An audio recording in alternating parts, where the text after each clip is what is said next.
The House will be in order. The prayer will be offered by guest chaplain, Major General William Green, Jr., Chief of Chaplains, U.S. Army, Washington, D.C. Let us pray. O God, our help in ages past, our hope for years to come. In the quiet before this session begins, we lift our eyes to you. Beneath the weight of duty and the press of time, we need your grace. Help us hear the whisper of conscience, the voice of the forgotten, and wisdom from above. Remind us that our labor is not for ourselves alone, but our words and work shape the soul of a nation and echo through unborn generations. Let us not grow weary in well-doing. Breathe into this chamber, O Lord, a spirit of humility, courage, and hope. And may we walk this day by the light of your eternal truth. Grant wisdom to our legislators, and let liberty's light shine brightly on our nation. In your holy name we pray. Amen. Amen. The chair has examined the journal of the last day's proceedings and announces to the House the approval thereof. And pursuant to Clause 1 of Rule 1, the journal stands approved. The Pledge of Allegiance will be led by the gentleman from Illinois, Mr. Schneider.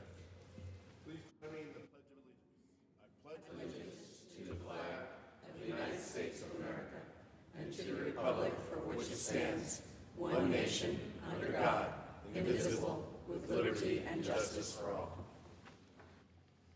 The chair will entertain up to 5 requests for 1-minute speeches on each side of the aisle. For what purpose does the gentleman from Pennsylvania seek recognition? Mr. Speaker, requesting your consent to address the House for 1 minute and revise and extend my remarks. Without objection, the gentleman is recognized for 1 minute. Well, thank you, Mr. Speaker. Mr. Speaker, I rise today to recognize National Law Enforcement Appreciation Day, which is observed annually on January 9th. Established in 2015, this day allows us to recognize the brave men and women who serve and protect in the line of duty. I extend my deepest gratitude to the more than 900,000 sworn officers serving across the United States who dedicate their lives to keep our communities safe. I want to thank the Capitol Police, the Secret Service, and the Metropolitan Police Department for their continuous effort to keep us safe here in our nation's capital. And I'm grateful to the law enforcement officers in my home state of Pennsylvania and the local officers who safeguard the communities across Pennsylvania's 15th Congressional District. Our officers know that they can be in harm's way at any moment. They answer the calls in times of distress. They follow the rules, and they wear the badge proudly. Mr. Speaker, I want to thank all our law enforcement officers for answering the call to serve our communities. Thank you, and I yield back the balance of my time. Gentleman yields back. For what purpose, gentleman from Illinois seek recognition? Without objection, the gentleman is recognized for 1 minute.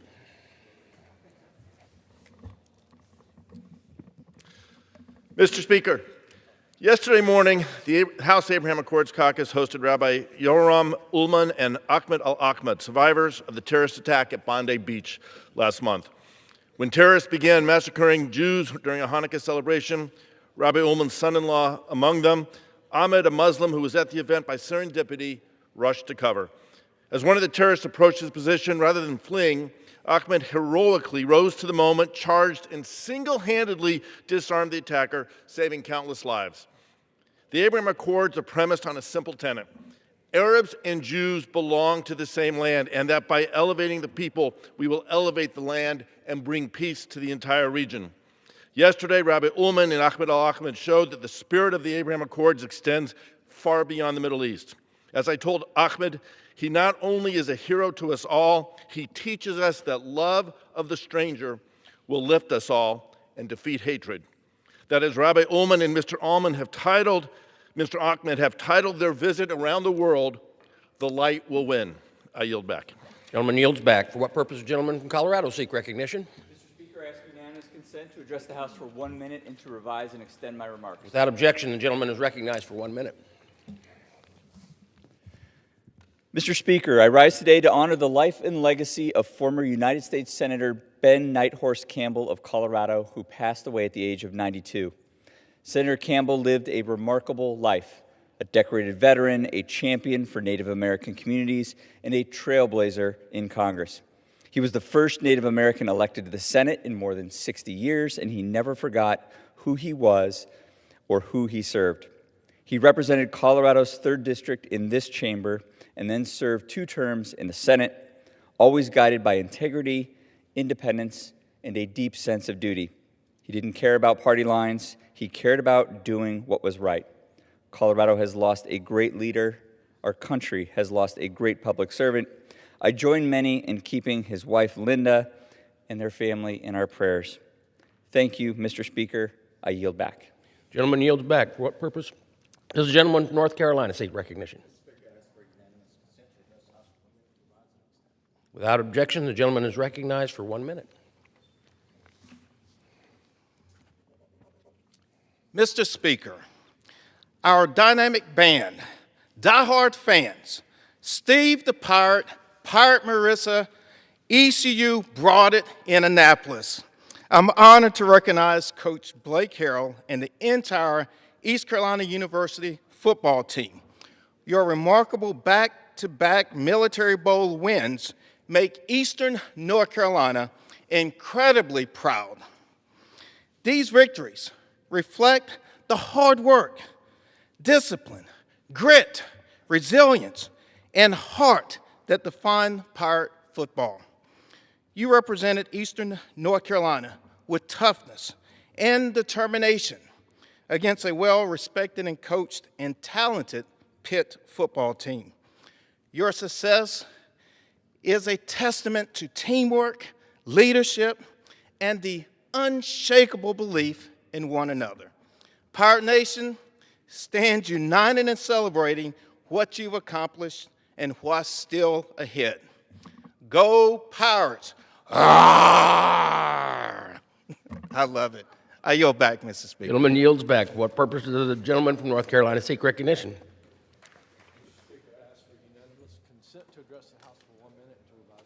Without objection, the gentleman is recognized. All right. Mr. Speaker, I rise today in support of H.R. 5184, the Affordable Homes Act, and I thank Representative Houchin for her leadership in advancing this important piece of legislation. Housing affordability is one of the top issues that I hear about in Western North Carolina.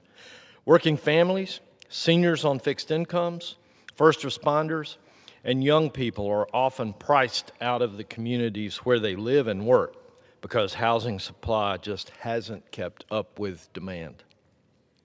This bill will help change that. It cuts the unnecessary red tape that slows construction and increases costs.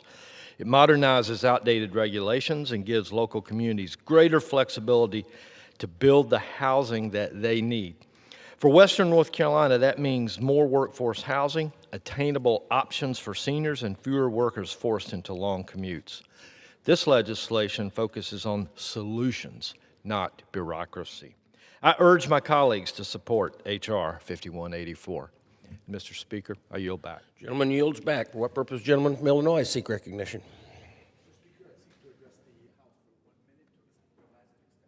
Without objection, the gentleman is recognized for 1 minute.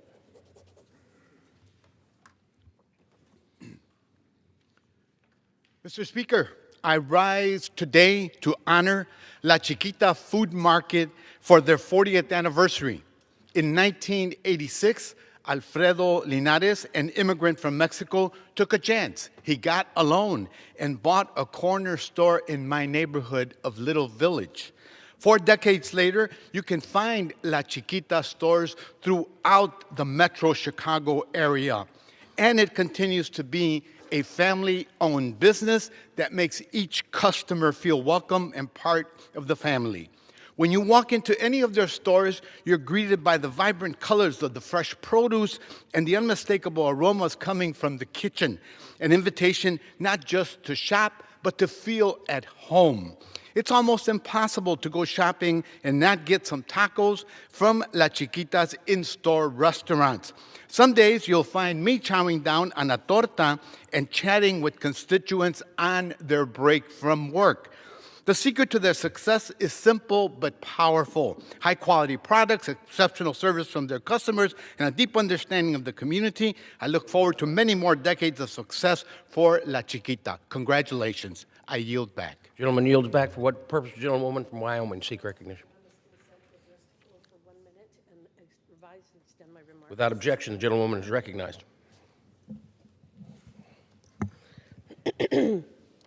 I rise today to recognize and honor the life and legacy of Mr. Darrell Walker, who dutifully served his Sublette County community across many roles for over 50 years. As the longest-serving Conservation District Board Supervisor in Wyoming, Darrell showed a lifelong commitment to conservation, ranching, and many of the values we hold near and dear in the Cowboy State. In recognition of Darrell's decades of selfless leadership, the Wyoming Association of Conservation Districts named the Darrell Walker Outstanding Supervisor Award in his honor. Darrell leaves behind a legacy of service, dedication to conservation, and many loving children, grandchildren, and great-grandchildren. Please join me in recognizing the legacy of Mr. Darrell Walker as we send our condolences to his family. And I yield back. Gentlewoman yields back. For what purpose, gentlewoman from Pennsylvania, seek recognition? Without objection, the gentlewoman is recognized. Mr. Speaker, perhaps the greatest casualty of the Donald Trump administration is the truth. The president and the courtiers who encircle him traffic intentionally and carelessly in falsehoods, misinformation, and lies. Consider just the last 7 days. On Venezuela, they lied when they said it was about drugs. It never was. It was about oil. Witness the January and December presidential pardons of the two biggest narco-traffickers, whether it was the repeated murder of unidentified people in small boats or last Saturday's extraordinary capture of Maduro. They lied, saying they would not attack Venezuela before going to Congress. Or this week's 5th anniversary of January 6th. The president continues his dangerous lies, supported by the Speaker of the House.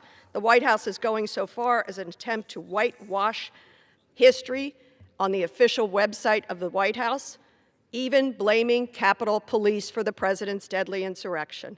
And now, on the deadly ICE shooting of Renee Good, a 37-year-old mother in Minneapolis, grotesquely lying and misidentifying a woman they did not know, even before her family could identify her body. The gentlewoman's time Mr. has Speaker, expired. we are better than this. America is better than this gentlewoman's time has craven expired. crowd. Members are reminded to refrain from engaging in personalities toward the president. For what purpose does the gentleman from Texas seek recognition? Speaker, I ask for unanimous consent to address the House for 5 minutes. Well, maybe 1 minute. 1 minute would be appropriate. Provide to send my remarks. The gentleman is recognized for 1 minute. Mr. Speaker, January the 10th marks the 125th anniversary of Spindletop, located in Texas 14 District 1, I am proud to represent. In January of 1901, the Spindletop gusher produced up to 100,000 barrels of oil per day and flowed for 9 straight days, making it the largest oil discovery in the world at the time and the first major oil field in the Gulf of Mexico. I should say the Gulf Coast, or should I say the Gulf of America. That discovery launched the modern American oil industry and transformed Southeast Texas into a national energy hub. Over the decades, Spindletop helped drive industrial growth, supported national defense, and built the foundation for the energy infrastructure that exists along the Texas Gulf Coast today. My district is now home to some of the largest refineries in the U.S., 3 LNG export terminals, major ports, and thousands of energy workers whose labor keeps fuel moving across the country and to our allies. That impact traces directly back to Spindletop. One discovery, one district, 125 years of American history. Mr. Speaker, I yield back. Gentleman yields back. For what purpose does the gentleman from Ohio, Mr. Latta, seek recognition? Mr. Speaker, pursuant to Resolution 977, I call up H.R. 5184 and ask for its immediate consideration in the House. Clerk will report the title of the bill. Union Calendar Number 365, H.R. 5184. A bill to prohibit the Secretary of Energy from enforcing energy efficiency standards applicable to manufactured housing and for other purposes. Pursuant to the House Resolution 977, the amendment in the nature of a substitute recommended by the Committee on Energy and Commerce printed in the bill is adopted, and the bill as amended is considered read. The bill as amended shall be debated for 1 hour, equally divided and controlled by the chair and ranking minority member of the Committee on Energy and Commerce or their representatives designees. The gentleman from Ohio, Mr. Latta, and the gentleman from New Jersey, Mr. Pallone, will each control 30 minutes. The chair now recognizes the gentleman from Ohio, Mr. Latta. Mr. Speaker, I ask unanimous consent that all members may have 5 legislative days to revise and extend the remarks on the legislation and to insert extraneous material on H.R. 5184. Without objection. Mr. Speaker, I yield myself such time as I might consume. The gentleman is recognized. Thank you, Mr. Speaker. Since 2020, it is estimated that America's housing market has climbed 57%, sidelining first-time home buyers and impacting communities across the country. In fact, polls show that more than 4 out of 5 Americans agree that housing affordability is a problem in the area in which they live, with median-priced homes costing more than 50% of a typical household's income. There are many contributing factors to the surge in prices, such as the demand shift and material costs. Inappropriate and duplicative regulatory structures have compounded these issues for the construction of manufactured housing. The Energy Independence and Security Act of 2007 required the Department of Energy to set energy efficiency standards for manufactured housing. This duplicates the Department of Housing and Urban Development's longstanding jurisdiction, first granted in the National Manufactured Housing Construction Safety Standards Act, over these standards. The law also required that DOE base these new standards on the International Energy Conservation Code, the IECC, which is intended for site-built homes. Builders of site-built homes build according to that specific region, and the IECC reflects those unique characteristics. On the other hand, manufactured homes are built without knowledge of the final location of that home. Manufactured homes play an essential role in meeting our nation's demand for affordable housing. In fact, the average income of a manufactured home buyer is $63,000, while the average income from a site-built home buyer is about $143,000. We must ensure regulatory morass does not deteriorate access to these homes. H.R. 5184, bipartisan legislation led by the gentlelady from Indiana, eliminates DOE's authority to issue energy efficiency standards for manufactured housing.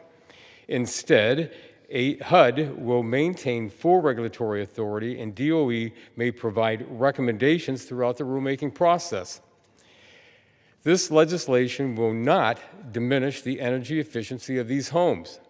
Our colleague from the other side of the aisle, the gentleman from Massachusetts' 4th Congressional District, issued a Dear Colleague and put it well by saying, "This bill in no way diminishes the importance of energy efficiency. It simply ensures HUD, under its affordability mission, is the authoritative voice. Consumers will continue to be protected by HUD's existing process, and manufacturers will have a regulatory process that will facilitate the efficient construction of affordable homes in the United States. Homeowner ownership remains a significant aspect to achieving the American dream. H.R. 5184 helps bring that dream closer to reality for millions of Americans. I urge my colleagues to support this legislation, and I reserve the balance of my time." Gentleman from Ohio reserves. The gentleman from New Jersey is recognized. Thank you, Mr. Speaker. I yield myself such time as I may consume. Gentleman is recognized. Thank you. The affordability crisis has spread to nearly every facet of American lives. Utility bills are skyrocketing across the country.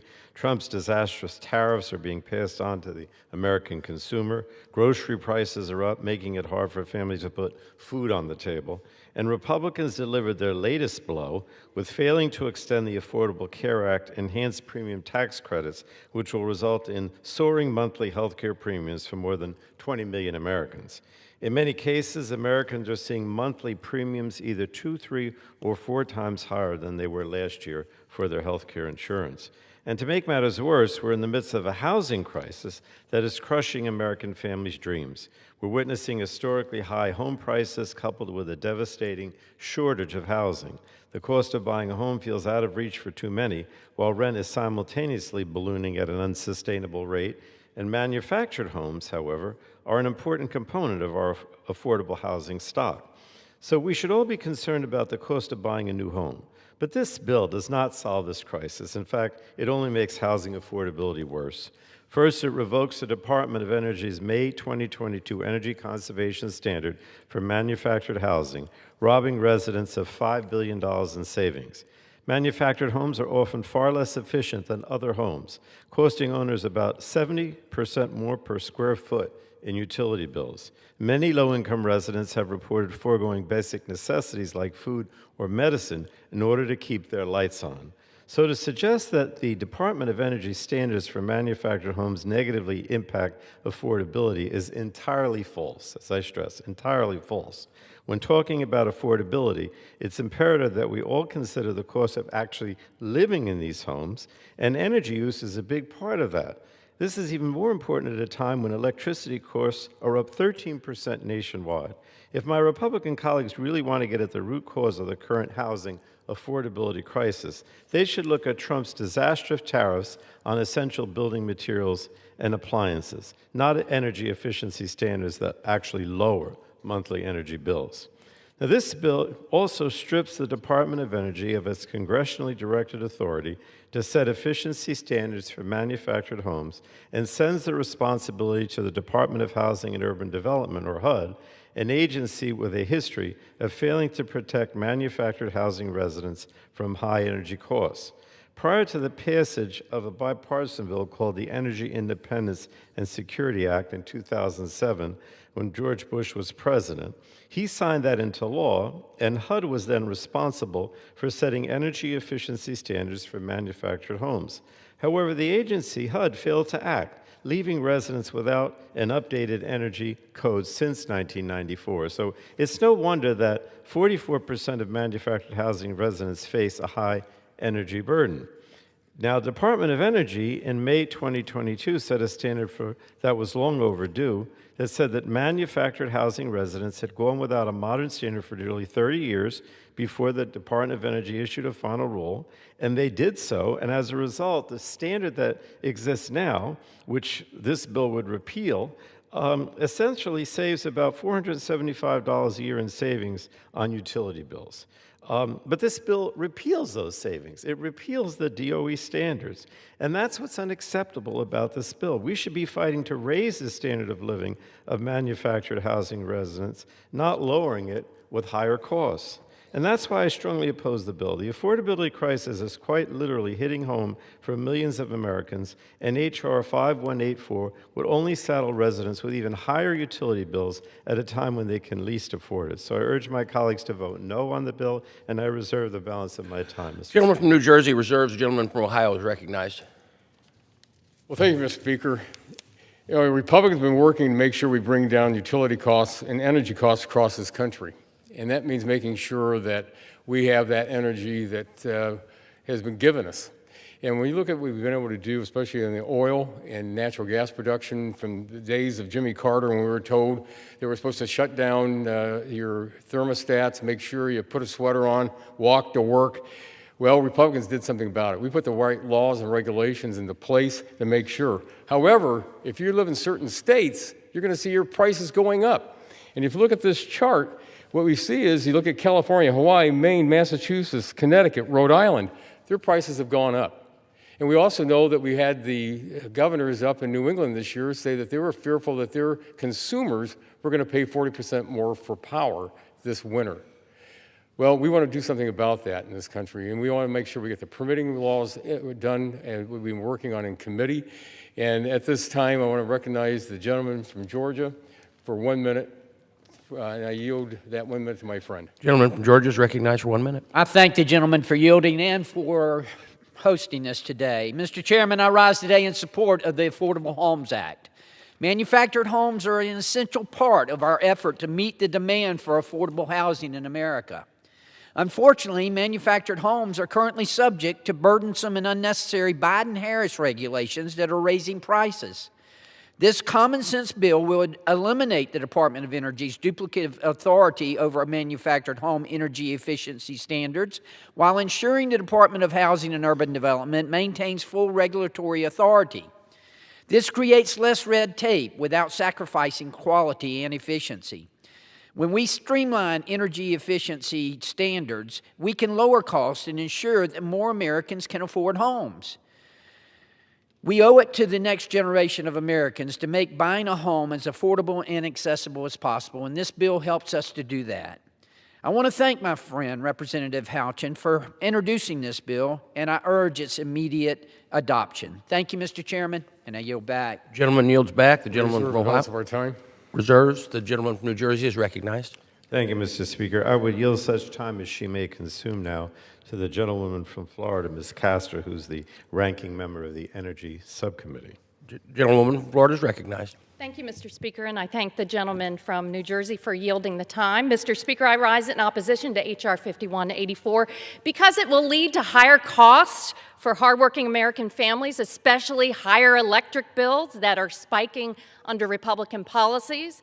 Despite President Trump's promise that he was going to lower electric bills, he was going to cut them in half, electricity prices are up by over 13% over the last year, much higher in many places. Americans have been hammered with about $86 billion in rate increases.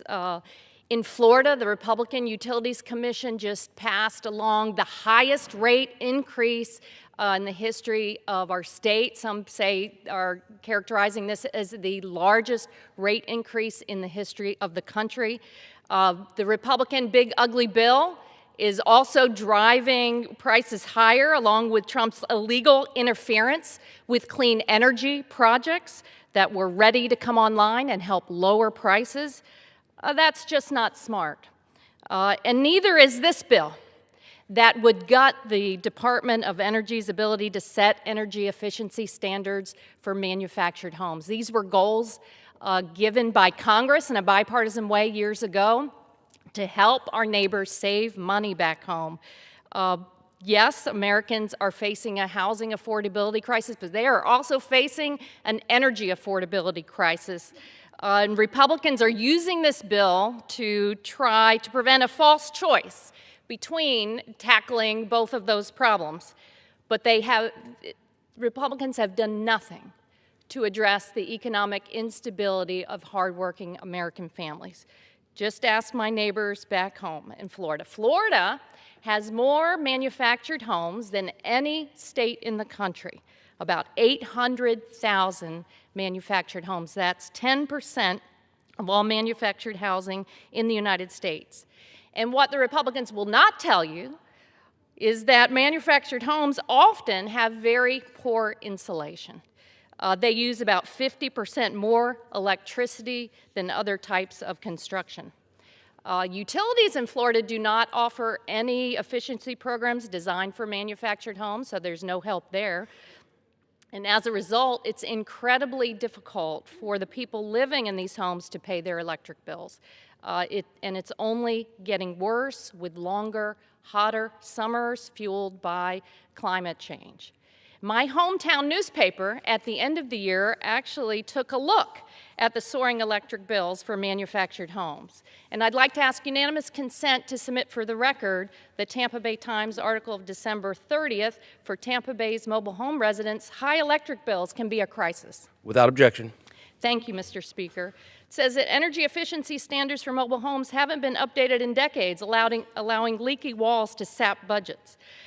They profile an older woman, a retiree on a fixed income in St. Petersburg, who lives in a 960 square foot manufactured home.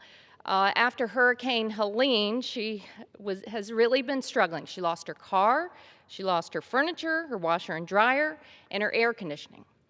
Now, her electric bills are soaring because of the cost of hurricane recovery and these longer, hotter summers. Her electric bills this year went from $170 in May to $258 in June to $314 in July. That is not affordable. Energy efficiency standards are needed for future residents so they can save money over the long term. In this story, it goes, and I'll recommend it to everyone that is concerned about the issue. There's one expert that goes into this and says, in terms of their energy equipment and components, manufactured homes are not built very well. The federal code hasn't been changed since 1994, and it wasn't even very strong then. Goes on and says, unlike other types of housing, mobile homes are only subject to federal energy standards, not state building codes. In 2007, Congress recognized that these requirements were way too weak and passed a law directing the U.S. Department of Energy to update them. That still hasn't happened, and it needs to happen.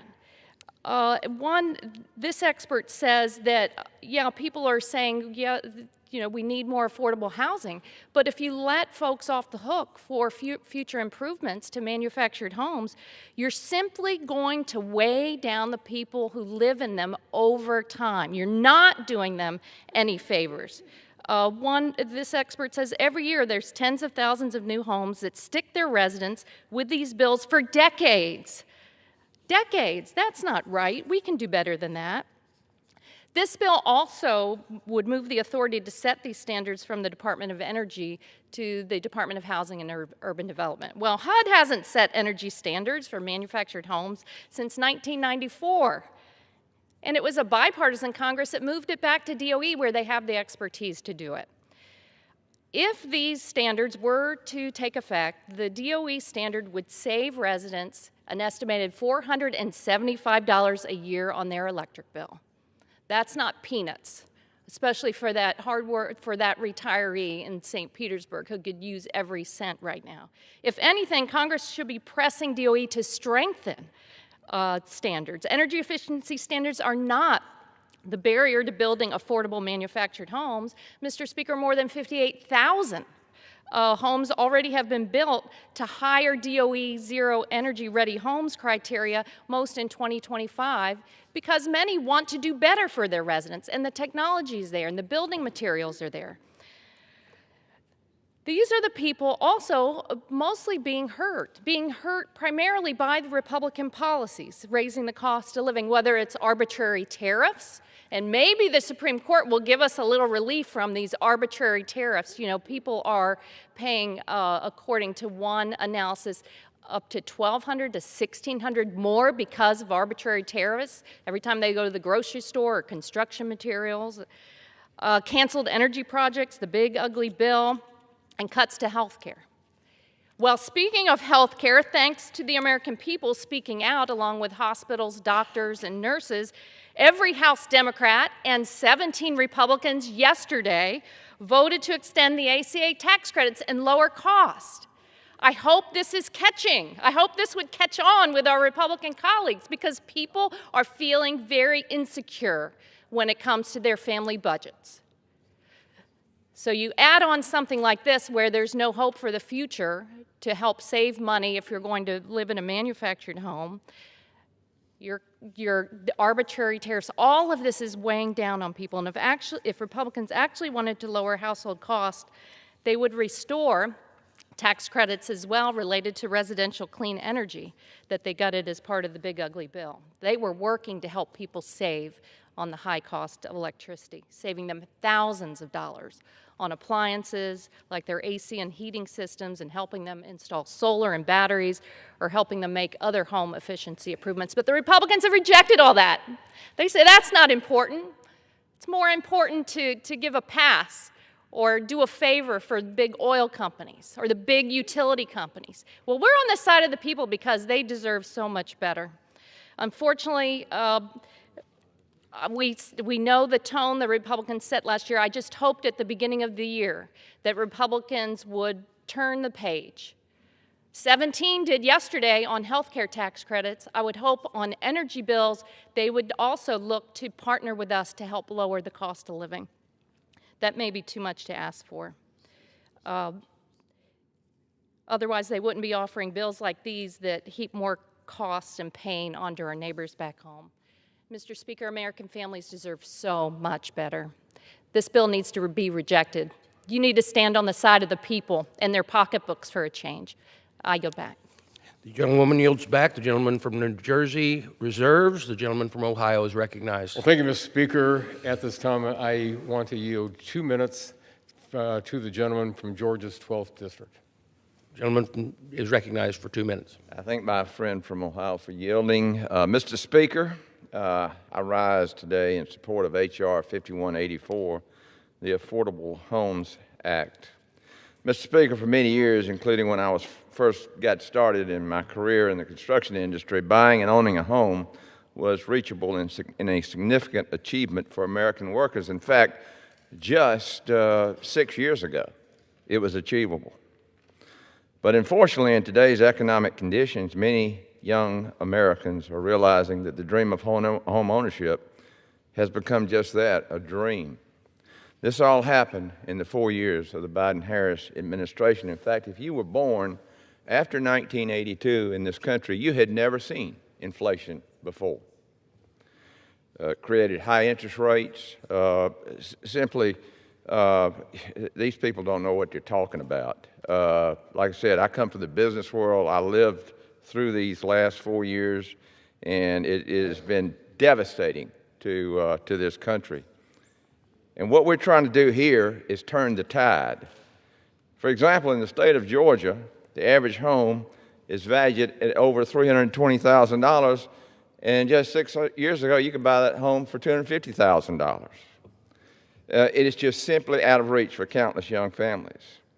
Under current law, the Department of Housing and Urban Development and the Department of Energy have the authority to set energy efficiency standards for manufactured homes.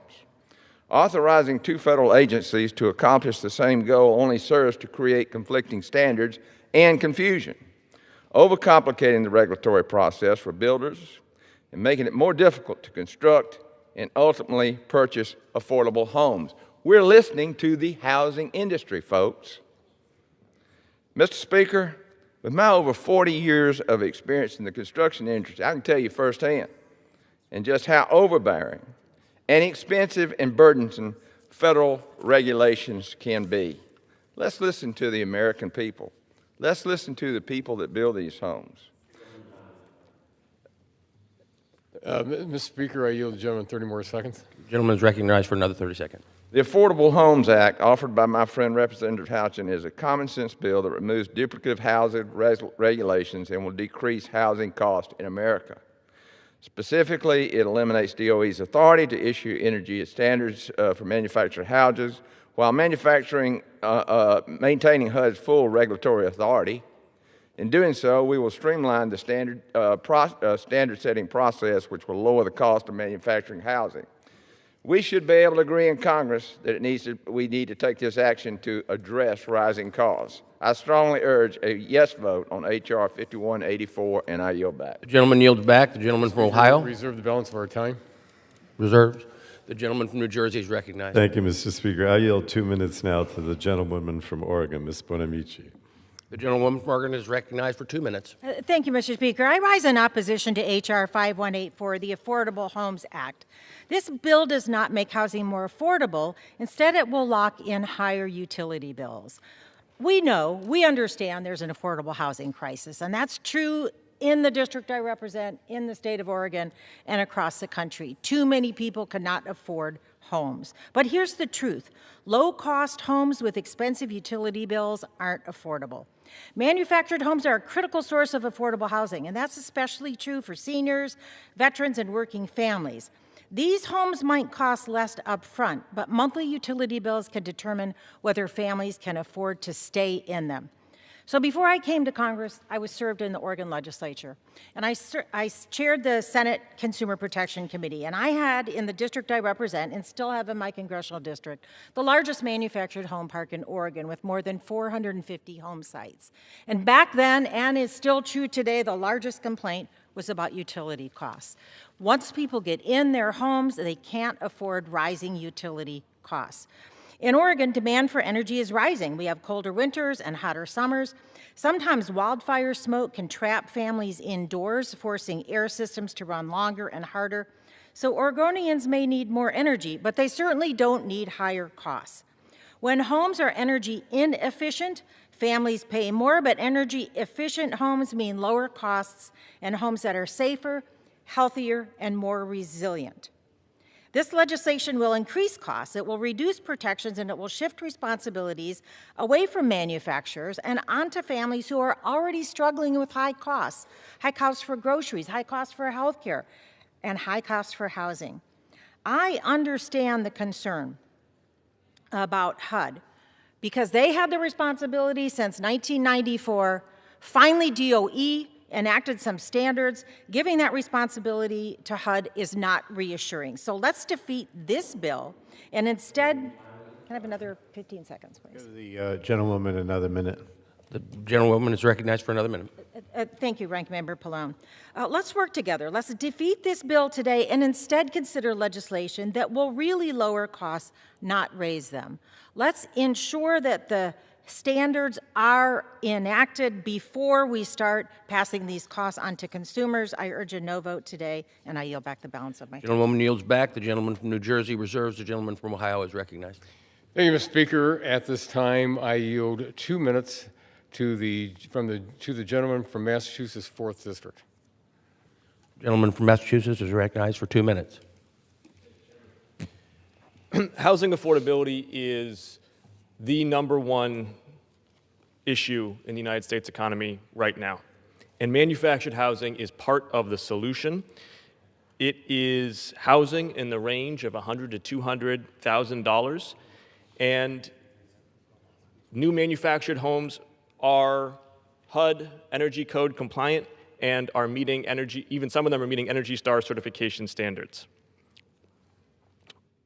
But we have a challenge. In 2022, under the Biden administration, with Department of Energy and the Housing and Urban Development Department sharing enforcement authority for energy efficiency standards for manufactured housing, the Department of Energy put forward energy efficiency standards that the Biden-era HUD said they could not enforce. I just want to reiterate that for my Democratic colleagues. The Biden-era HUD said they could not enforce because of what they would do to housing affordability with manufactured housing. It was projected that at least 25,000 fewer homes would be constructed over the next 10 years. And one Biden-era Office of Management and Budget official said they could add $5,000 to $10,000 of additional cost per key for a manufactured housing, all to save what could be a teaspoon of greenhouse gas emissions, about what one Ford F-150 would emit on one visit to a construction work site.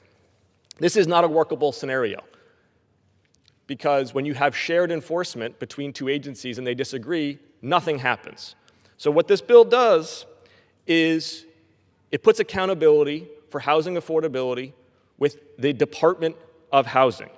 Now, the Department of Housing still needs to incorporate the expertise of the Department of Energy. And I want to be clear about this. This does not necessarily lower energy efficiency standards. In fact, HUD could very well decide that they want to raise energy efficiency standards, but they're going to make that decision holistically. They're going to look at the cost. Could I get one more? I yield the gentleman another minute. Yes, the gentleman is recognized for another minute. They're going to look at the total cost of ownership, including the initial purchase price plus the cost of utilities over the long-term usage, understanding that many purchasers of manufactured housing don't live in there for the 30 years that the Department of Energy was using to amortize the energy costs. This bill streamlines bureaucracy, it clarifies accountability, it does not lower energy efficiency standards, but it does lower prices. This is why the National Housing Conference, which is a continuum of affordable housing stakeholders, have endorsed this legislation, and I encourage my Democratic colleagues to do so as well. I yield back. The gentleman yields back. The gentleman from Ohio reserves. The gentleman from New Jersey is recognized. Thank you, Mr. Speaker. I yield myself such time as I may consume. The gentleman is recognized. Mr. Speaker, well, I appreciate that my colleague from Massachusetts offered an amendment to improve the bill during the subcommittee markup. Unfortunately, his amendment fell short of addressing the fatal flaws in this underlying bill. The amendment allows the Department of Energy to make efficiency recommendations to the Department of Housing and Urban Development on energy conservation standards. And while this change is better than completely writing the Department of Energy out of the process like the original bill did, the fact of the matter is that this bill still nullifies the Department of Energy Manufactured Housing Rule standard for energy efficiency and therefore jeopardizes billions in savings for American families. Additionally, the bill as amended does not specify what HUD should do with the recommendations from the Department of Energy. Even if the Department of Energy submitted recommendations, HUD is likely to ignore them. Let us not forget that when HUD had sole authority to issue energy codes for manufactured housing prior to 2007, the agency failed to act. Again, it's important to ask, why should we entrust HUD to act differently now? This bill undermines the Department of Energy's authority to set efficiency standards and will rob much-needed and long overdue savings from manufactured housing residents. And so I still strongly oppose the bill as amended. Families that live in manufactured housing deserve to have efficient and safe homes. Let's fight to raise their standard of living, not lower it. Now, my colleague from Massachusetts mentioned support from a housing group, but I would like, if I could ask unanimous consent, Mr. Speaker, to introduce into the record a letter from 4 major organizations that deal with manufactured homes: the Americans for Financial Reform, the Grounded Solutions Network, the National Association for State Community Services Programs, the Next Step Network, ROC USA. Actually, there are 5, Mr. Speaker. Thank you. And I don't want to read the whole thing, but I just wanted to, this was addressed to the House leadership, bipartisan leadership. And it says, we write to you as representatives of organizations that advocate for and support the production of affordable homes for lower-income families, urging you to oppose H.R. 5184, the Affordable Homes Act. The bill would result in high energy costs for families who live in new manufactured homes, undermining their affordability at a time when those families are having trouble paying their bills. I won't get into the rest of it, but I just wanted to point out that many of the many more, actually, than what was cited by my colleague from Massachusetts, organizations that deal with manufactured homes oppose this bill. And with that, I'd reserve the balance of my time. The gentleman from New Jersey reserves. The gentleman from Ohio is recognized. Thank you, Mr. Speaker. At this time, I yield 2 minutes to the gentleman from Michigan's 10th District. The gentleman is recognized for 2 minutes. Thank you, Mr. Speaker. Right now, the median cost of a new home in Michigan is over $430,000, and more than 78% of households cannot afford it. That's nearly 8 in 10 Michiganders losing their shot at homeownership, locked out, priced out, pushed away from the American dream. Now, after 4 years of Biden inflation, which saw home costs double, Michigan Democrats are pushing new building codes, expecting to add another $15,000 to the cost of a new home. Regulatory costs already add $93,870 per home, and for every $1,000 increase, Mr. Speaker, 3,393 households are already priced out of the market. That's why I'm very pleased that my colleagues and I on the Energy and Commerce Committee are taking this issue seriously and advancing real, practical solutions. Through efforts like My Path to Affordable Homes Act, and the important legislation that Congresswoman Houchin has introduced today, we are working to cut unnecessary regulatory barriers, expand housing affordability, and ensure families, seniors, and future generations have a fair shot at homeownership and building generational wealth. Mr. Speaker, this is how we restore common sense. This is how we restore affordability. This is how we give the American people a chance to stay ahead, get ahead, and have an ownership stake in their future. I urge my colleagues to support H.R. 5184, and I yield back. Gentleman yields back. The gentleman from Ohio. Reserve the balance of our time. Reserves. The gentleman from New Jersey is recognized. Mr. Speaker, can I ask how much time remains on both sides? The gentleman from New Jersey has 11 and a half minutes. And the gentleman from Ohio has 18 and a half. Okay, I'll continue to reserve, Mr. Speaker. The gentleman from New Jersey reserves. The gentleman from Ohio is recognized. Thank you, Mr. Speaker. At this time, I want to recognize the bill's sponsor, the gentlelady from Indiana's 9th District, for 2 minutes. The gentlewoman is recognized for 2 minutes. Thank you, Mr. Speaker. The American dream starts with owning a home, but today families are being priced out by unnecessary federal regulations. The Affordable Homes Act fixes a simple but costly mistake in Washington: two federal agencies regulating the same homes in different ways. The Office of Housing and Urban Development has regulated manufactured housing for decades. It knows the market and it understands how these homes are built and the families who live in them. But in 2022, the Biden administration layered on a new Department of Energy rule that raised costs on manufactured housing without regard for any of these factors. The rule raised costs by $5,000 to $10,000 per door, with little to no environmental benefit. It simply made homes harder to afford. So I ask my Democrat colleagues, what difference does it make if a home is more energy efficient if you can't afford to buy it? For families looking to buy a manufactured home, affordability comes down to one thing: whether the monthly payment fits their budget and whether they can actually qualify for a loan. Even a few $1,000s in added upfront cost can be the difference between owning a home or being shut out entirely. When a policy raises costs and locks families out of home ownership without improving outcomes, it's a failure. The Cicero Institute said it well in a 2021 article critical of the Biden-era rule. It stated, "The government isn't providing consumers savings, it's merely forcing them to buy more expensive things." The bill restores clarity and common sense. HUD sets the standards that Congress intended, while the Department of Energy maintains and continues to provide technical expertise. The bill eliminates overlapping mandates that drive up prices and slow construction, which is why it passed the Energy and Commerce Committee with strong bipartisan support. We aren't aiming to weaken standards. We're ensuring, as standards are enacted, they work for the people they're meant to serve. When regulations price families out of home ownership, Congress has a duty to step in. Time has expired. May I have 30 seconds? Mr. Speaker, yield the gentlelady 30 more seconds. Lady is recognized for 30 more seconds. The Affordable Homes Act does exactly that by cutting red tape, restoring clarity, and helping builders build and families buy. Despite claims made by my Democrat colleagues about the Affordable Homes Act, it does not raise existing rates for homeowners. I urge my colleagues to vote in favor of H.R. 5184. Thank you, Mr. Speaker, and I yield back. Gentlewoman yields back. The gentleman from Ohio reserve the balance of our time. Reserves, and the gentleman from New Jersey is recognized.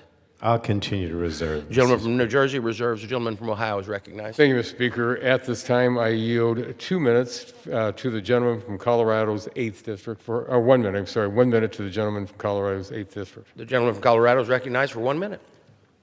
Thank you, Mr. Speaker, and today I rise in strong support of the Affordable Homes Act. Housing affordability is top of mind for my constituents, and this bill helps deliver.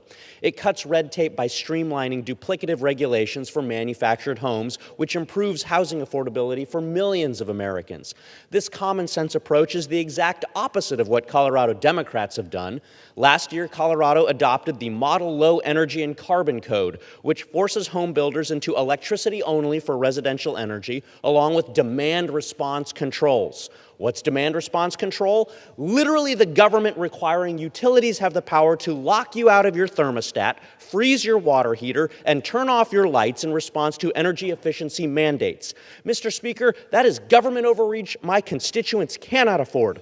Bills like the Affordable Homes Act helps fix the problem by cutting red tape, lowering costs, increasing the inventory of affordable homes. I urge my colleagues to join me in voting yes, and I yield back. Gentleman yields back. The gentleman from Ohio reserves. The gentleman from New Jersey is recognized.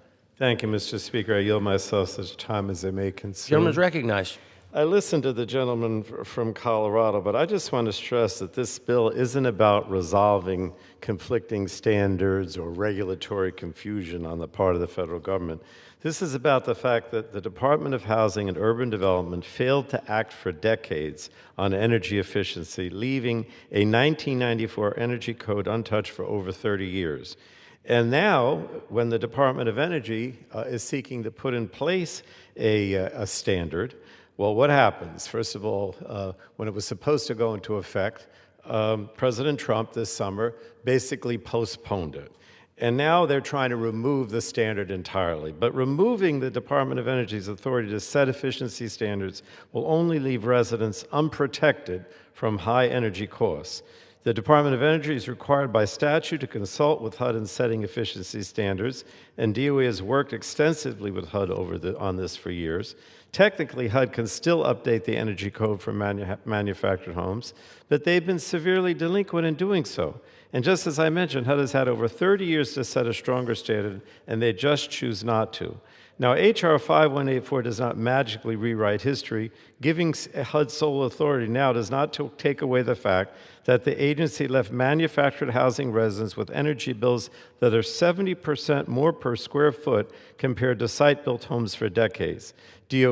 DOE's energy sector experts are best positioned to set efficiency standards for manufactured homes, and it's the only agency that has successfully produced modernized standards. Those standards would save $475 a year on utility bills and have a real impact on America's wallet, safety, and security. But of course, President Trump doesn't want that.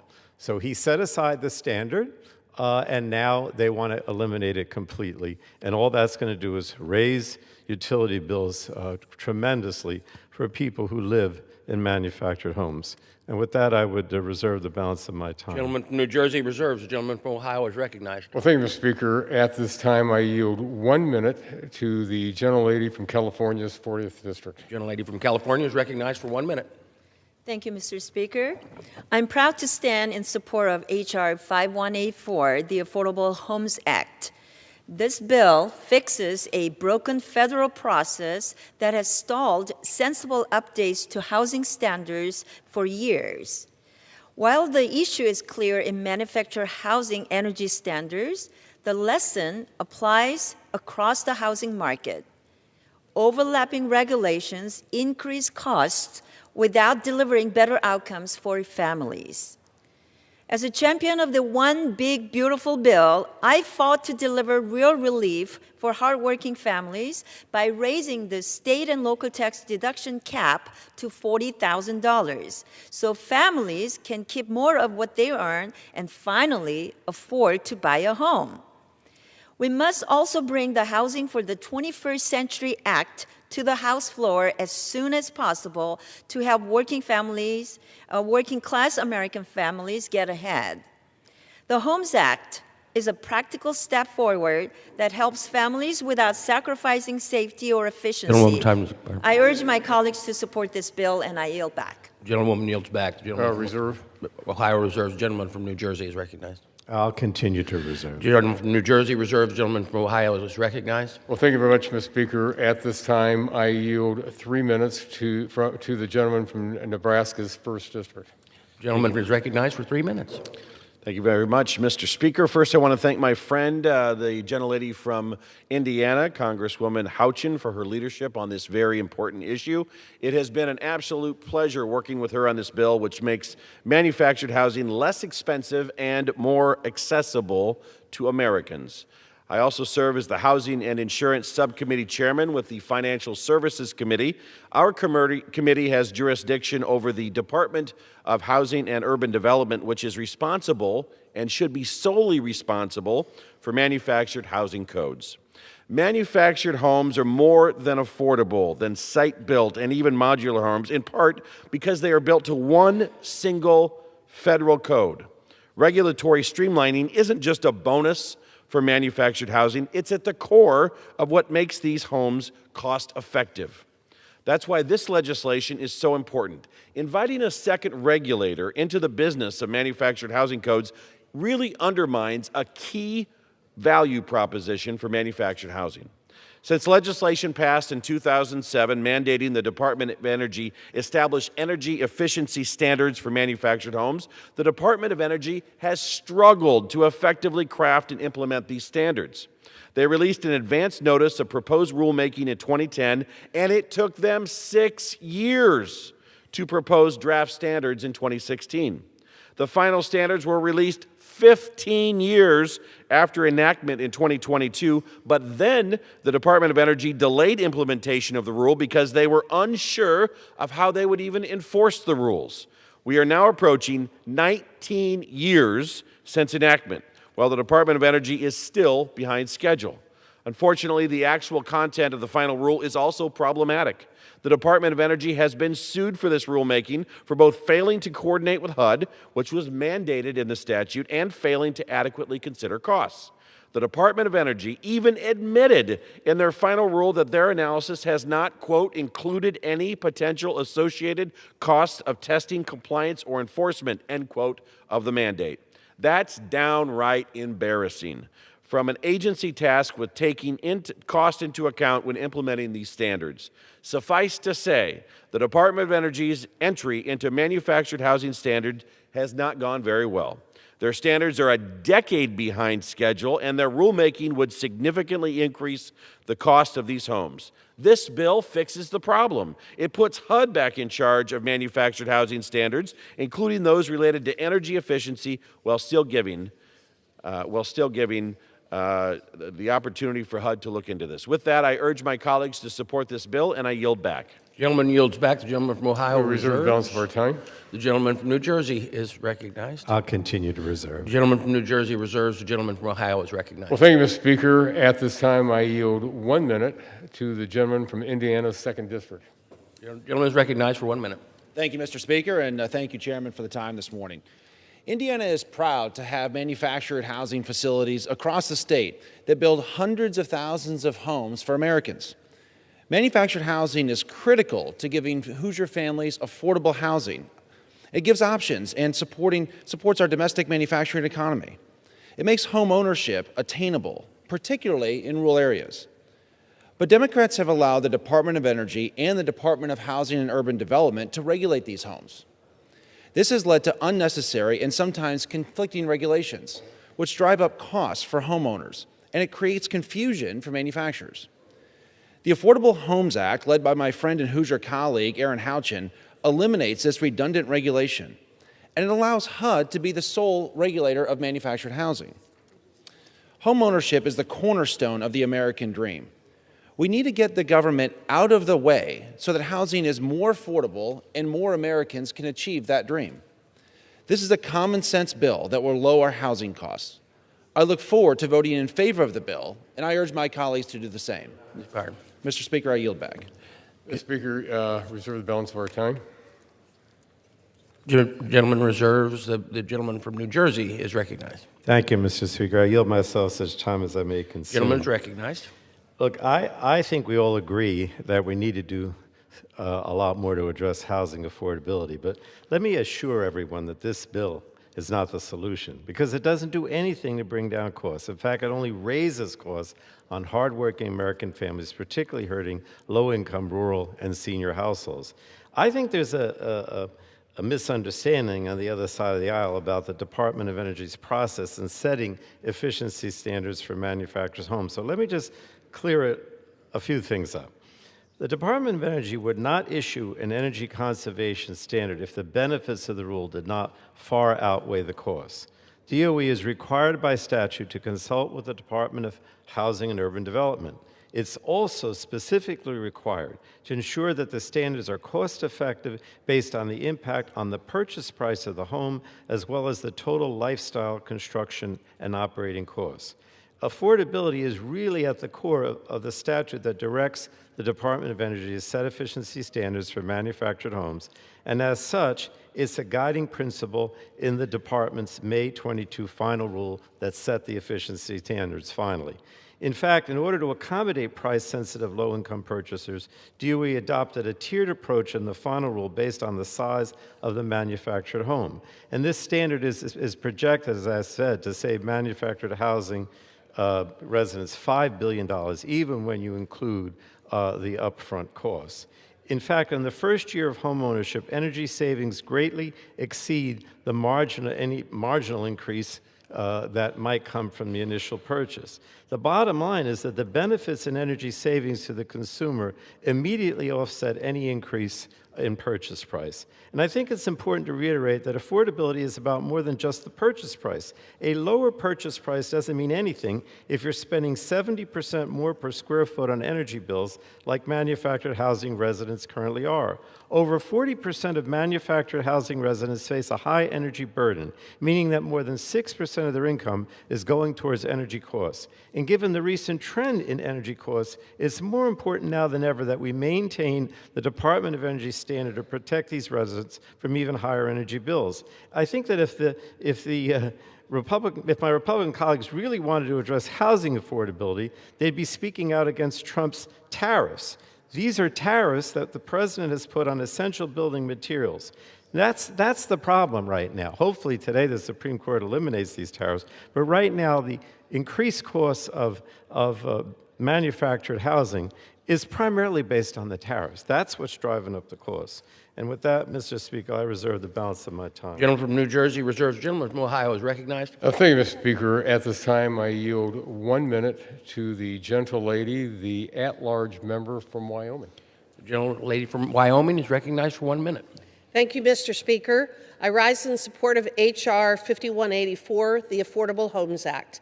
H.R. 5184 would eliminate the Department of Energy's authority to impose redundant energy efficiency standards for manufactured housing that are already undertaken by other federal agencies. The cost of living is on everyone's minds right now, which makes this bill especially timely. And overburdensome and duplicative federal regulations make life more unaffordable for all Americans, whether it's housing, energy costs, or everyday necessities. Meanwhile, demands for affordable housing persist across the country, particularly in rural communities in Wyoming, where my state continues to attract new industries and our reliable energy sector expands.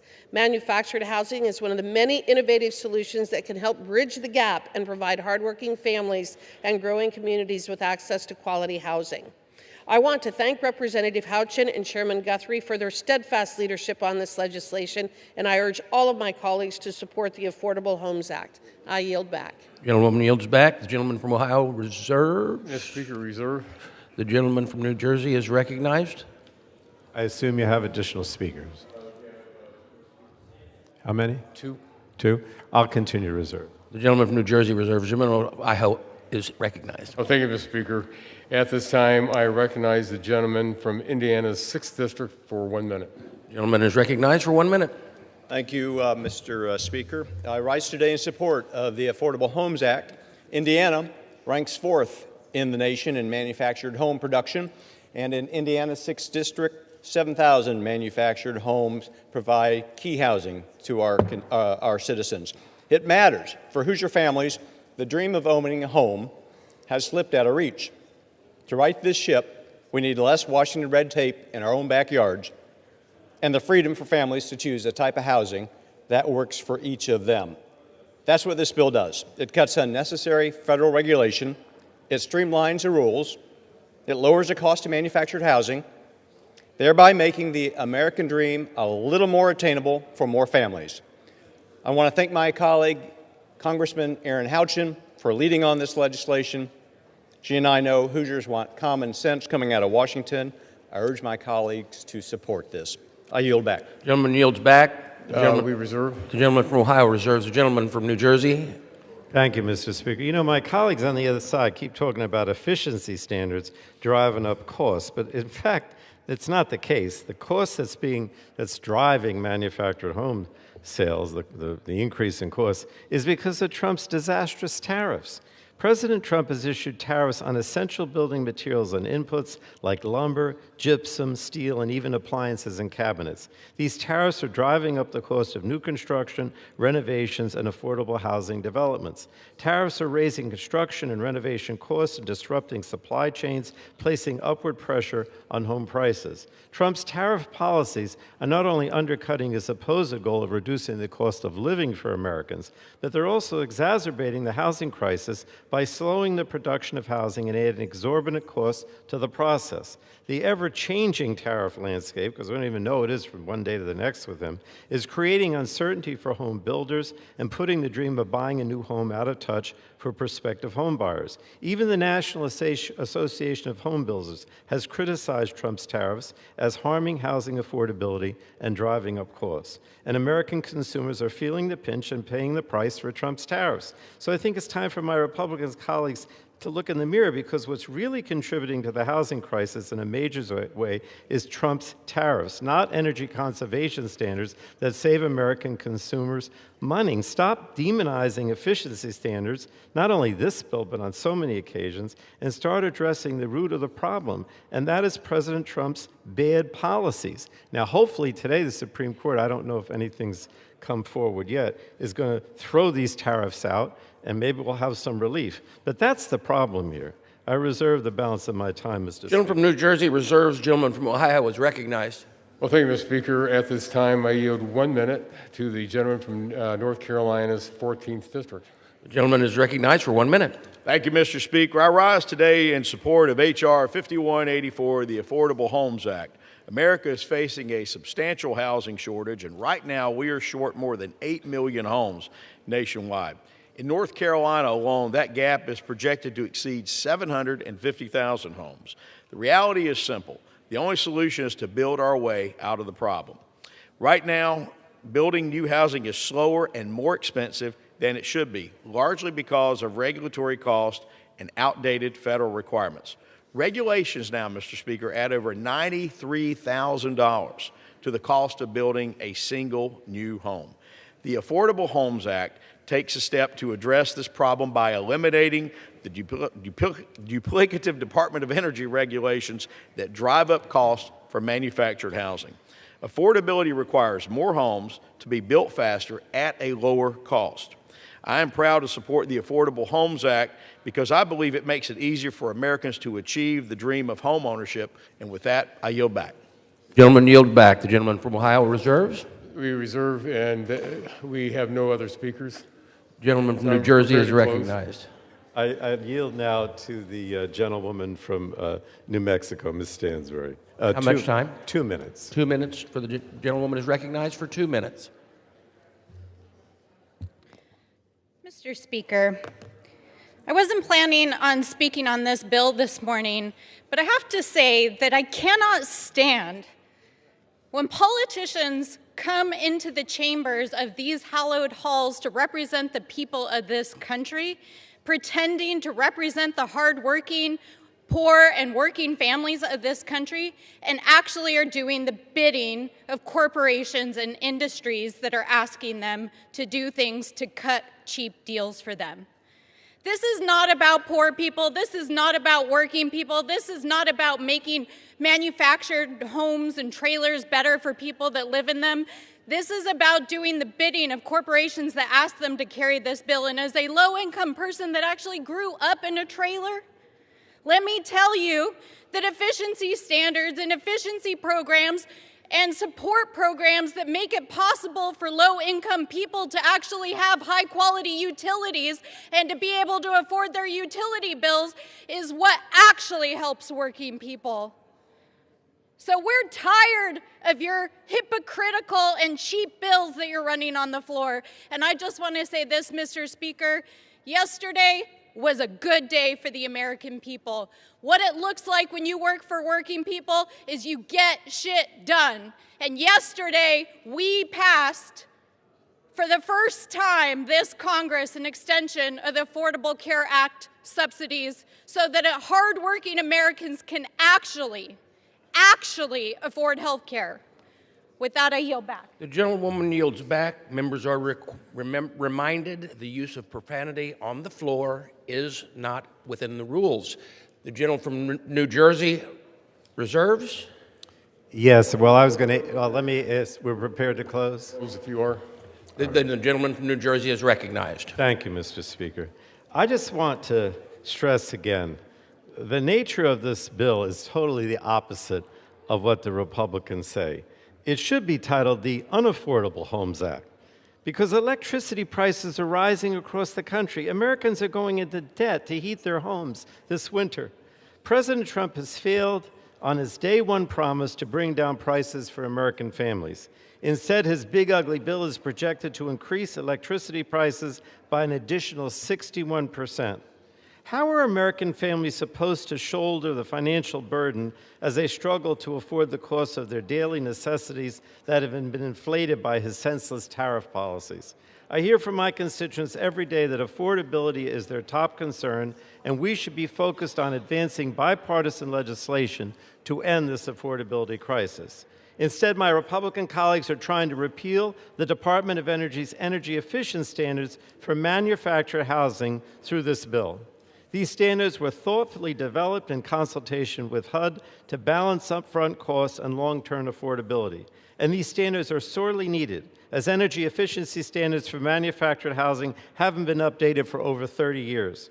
As a result, electricity bills for manufactured homes are 70% higher than site-built homes. It's cruel and senseless to try to overturn energy efficiency standards for manufactured housing as families are facing unprecedented increases in their electricity bills. Now, the Department of Energy's manufactured home efficiency standards are estimated to save homeowners $475 per year on their utility bills. Collectively, these standards would save 17 million Americans $10 billion over 30 years. These efficiency standards are good for our wallets, and they're good for the economy. It's really unconscionable for Congress to consider overturning these standards amid this affordability crisis. And with that, I would ask my colleagues to oppose this legislation, and I yield back the balance of my time. The gentleman from New Jersey yields back. The gentleman from Ohio is recognized. Well, thank you, Mr. Speaker. One of the things that the Energy and Commerce have been working on for years is to make sure that we have more power out there for the American people. And just this week, we had in the Subcommittee of Energy, we had another hearing on nuclear power to make sure that we're bringing nuclear power back online in this country. We've got to make sure we have energy out there for the American people that they can go out there and make sure when they turn on that switch, it's not too expensive. But once again, let's look at this map of the United States. What's kind of interesting about it, Mr. Speaker? If I lived in California or Michigan or from Maryland up to Maine, why is it that their kilowatt hours are more expensive than the rest of the country? Well, it needs to be talked to from these people. They need to talk to their state governors, and they need to talk to their legislators and regulators. They're raising the prices for their citizens in those states. So let's we got to make sure we understand what's happening here. We got to do our part in Congress, but let's look at these states. So we're making sure we're working hard in the Energy and Commerce Committee to make sure that those rates are low for Americans. And as we've heard from both sides of the aisle today, H.R. 5184 is a common-sense reform to unlock the construction of manufactured housing and increasing housing affordability for all Americans. I urge my colleagues to support H.R. 5184, the Affordable Homes Act, and I yield back the balance of my time. Gentleman yields back. All time but for debate has expired pursuant to House Resolution 977. The previous question is ordered on the bill as amended. The question is on the engrossment and third reading of the bill. Those in favor say aye. Those opposed, no. In the opinion of the chair, the ayes have it. Third reading. A bill to prohibit the Secretary of Energy from enforcing energy efficiency standards applicable to manufactured housing and for other purposes. The question is on the passage of the bill. Those in favor say aye. Those opposed, no. In the opinion of the chair, the ayes have it. Speaker, Mr. Speaker. For what purpose, gentleman from New Jersey, seek recognition? On that, I would ask for the yeas and nays. The yeas and nays are requested. Those favoring the vote on the yeas and nays will rise. On a sufficient number having risen, the yeas and nays are ordered. Members will record their votes by electronic device. This is a 15-minute vote.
On this vote, the yeas are 263, the nays are 147. The bill is passed, and without objection, the motion to reconsider is laid on the table. And without objection, the title is amended. And that.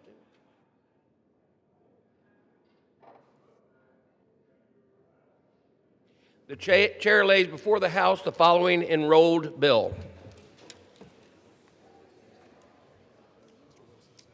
H.R. 224, an act to amend Section 102A20 of the Housing and Community Development Act of 1974 to require the exclusion of service-connected disability compensation when determining whether a person is a person of low and moderate income, a person of low income, or a person of moderate income, and for other purposes. House will be in order. The House will be in order. Can all members please take the conversations off the floor? For what purpose does the gentleman from South Carolina seek recognition? Mr. Speaker, I ask unanimous consent that when the House adjourns today, it adjourn to meet at noon on Monday next for the morning hour debate and 2 p.m. for legislative business. Without objection.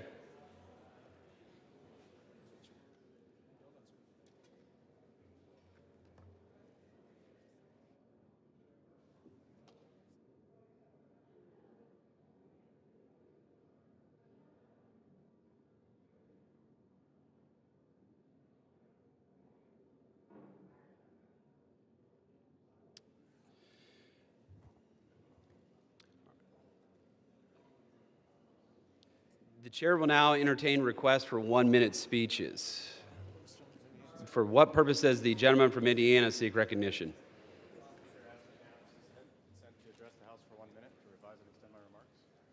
Without objection. Thank you, Mr. Speaker. Today I rise to recognize the life of Donald Chip Stuckey from my hometown of Howe, Indiana. Chip was a beloved member of our community who was known for his warm and outgoing and generous nature. Chip worked at the Howe Military School and Bebelia Ford in LaGrange, Indiana. I will always remember him as one of the salesmen who sold me my first new truck. In his later years, he owned Happiness's Ice Cream, a summertime favorite of many families in our hometown. In all that he did, his commitment to excellence and his care for others left a lasting impact on everyone that he met. Chip was a dear friend and the first person to get me involved in politics back in 2001. He led a life dedicated to what's truly important: family, community, and finding joy in the simple things. He never met a stranger and was the kind of friend you could always rely on for an encouraging word. Chip's legacy is one of compassion for his fellow man, which inspired all who were fortunate enough to know him. We will miss you dearly, Chip. Rest in peace. I yield back. For what purpose does the gentleman from California seek recognition? Without objection, the gentleman is recognized for 1 minute. Mr. Speaker, I rise today to recognize Frank Bonellis, who's been a longtime community leader and organizer in the interfaith partnerships and the Chicano culture. Through his career, he's worked with both Chicano and Muslim community activists who have been committed to preserving their cultures and helping improve their neighborhoods to make them a better place. As chairman of the Hispanic Business Council of Santa Barbara, he helped local businesses adapt to modern technology, plan for the future, and succeed. In 2001, he became a member of the Islamic Society of Santa Barbara, where he eventually became a key to the development, construction of a local mosque. Today, Frank sits on the board of the Interfaith Initiative of Santa Barbara County, and Frank continues to give and give and give to make his communities much, much better. Frank, thank you for a lifetime of commitment. Thank you very much. And Mr. Speaker, I yield. For what purpose does the gentleman from Texas seek recognition? Gentleman from Texas seek recognition. Without objection, the gentleman is recognized for 1 minute.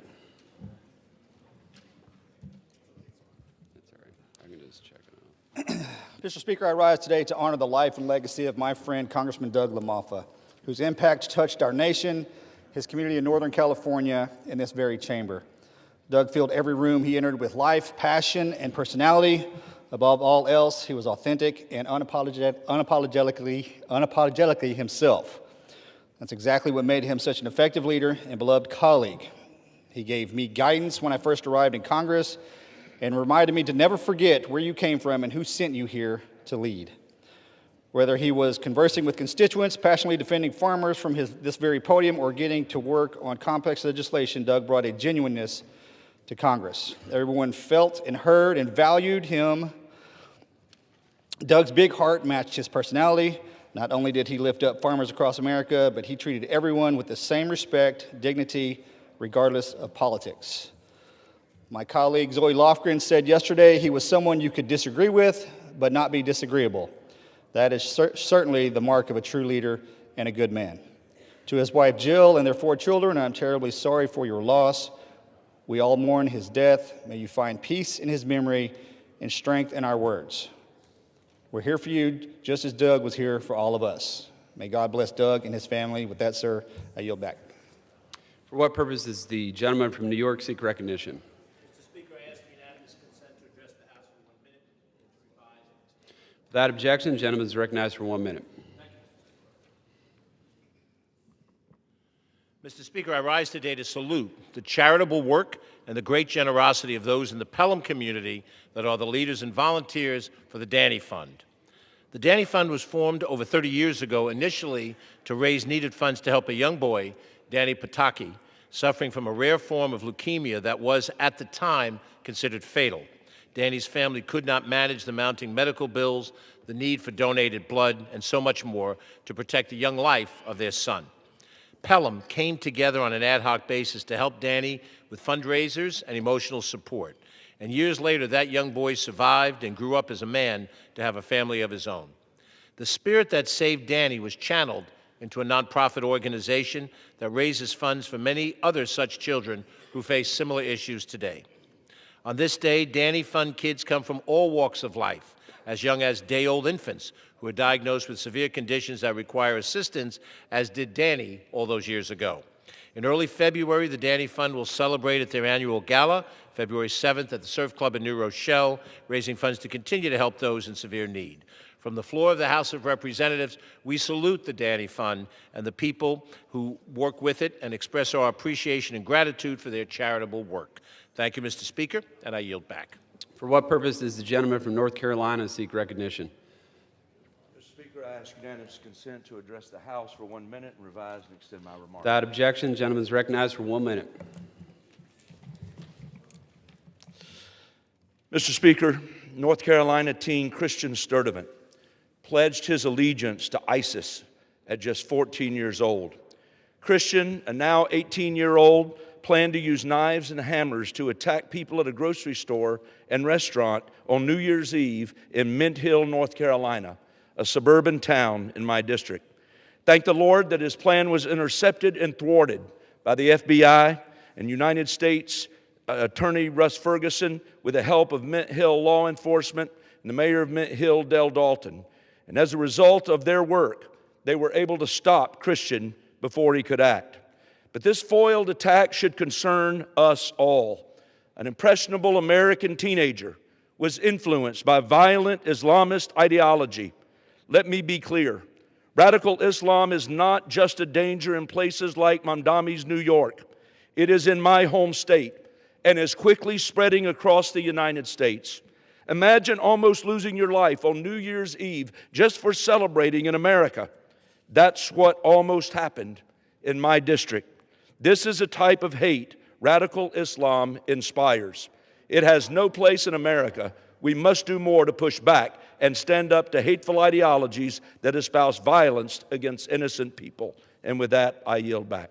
For what purpose does the gentleman from California seek recognition? The gentleman is recognized for 1 minute. Mr. Speaker, I rise today to address ISIS's horrific killing of Renee Nicole Good. Like so many Americans, I'm outraged by Renee's murder, and I'm disgusted by the disinformation campaign the Trump administration has waged to cover up their actions. Secretary Noem called Renee a domestic terrorist, falsely claiming she tried to run over an ICE officer. Yet the many videos of the incident clearly disprove this. This is a pattern, not an isolated incident. This administration has repeatedly turned official channels of communication into engines of disinformation. I saw it in my own district last summer after I investigated a violent ICE raid. They tried to muddy the waters then, and they are trying to do it now. Their attempt to smear Renee while her loved ones are grieving is outright cruel and outrageous. We must continue to shine a light on these abuses and hold this administration accountable. Today I stand with the people of Minnesota and every community that has experienced ICE brutality. I yield back. For what purpose does the gentleman from Virginia seek recognition?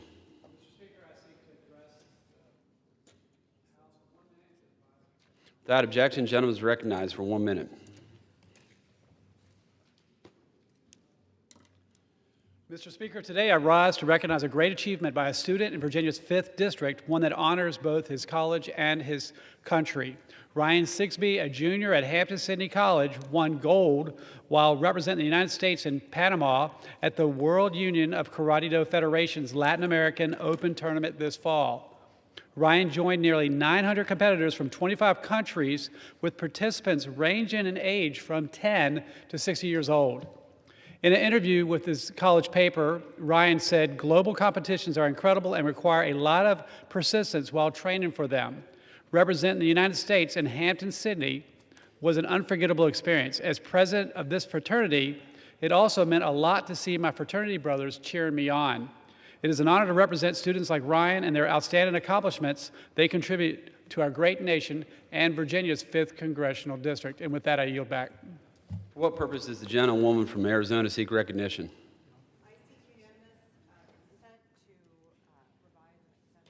Without objection, the gentlewoman is recognized for 1 minute. Mr. Speaker, I rise to recognize the incredible accomplishment of one of my district's most talented public servants and the amazing organization that she helms. Monique Lopez was recently appointed as CEO of UMOM, New Day Center.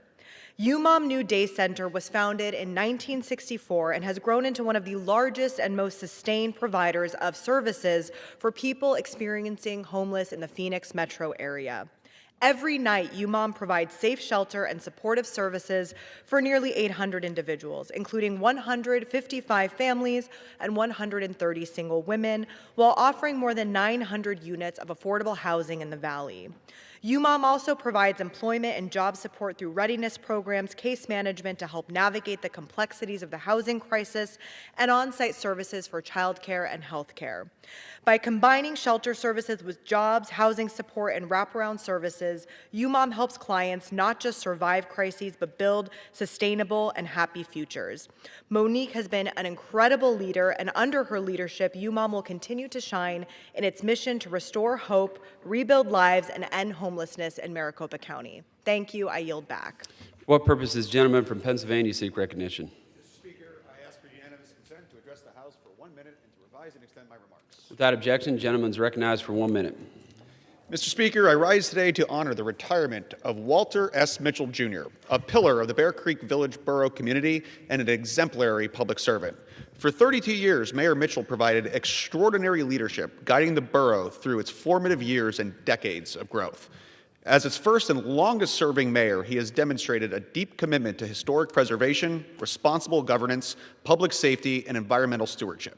Mayor Mitchell's service reflected his understanding that great leadership extends beyond the office to fostering community built on connection, tradition, and shared experience.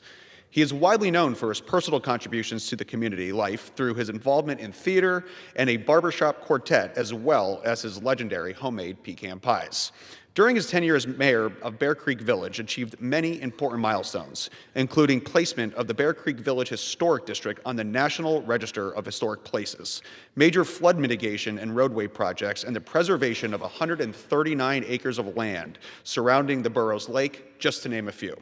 His conservation efforts were recognized in 2013 with the North Branch Trust Community Stewardship Award.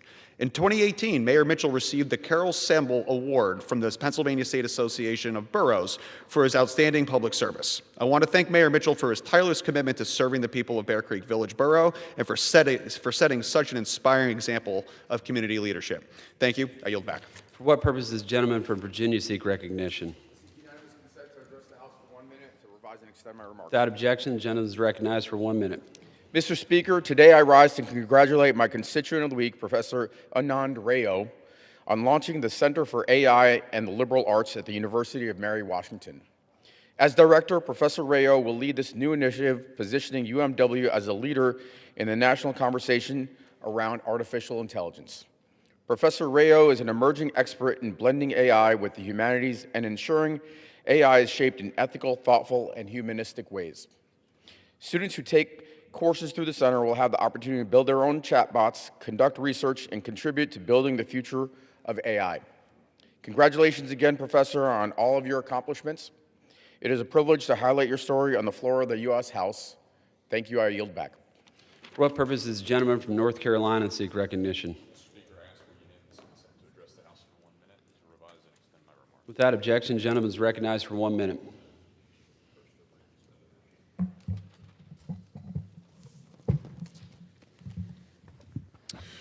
Mr. Speaker, I rise today to honor the life of Greg Biffle, who passed away last month.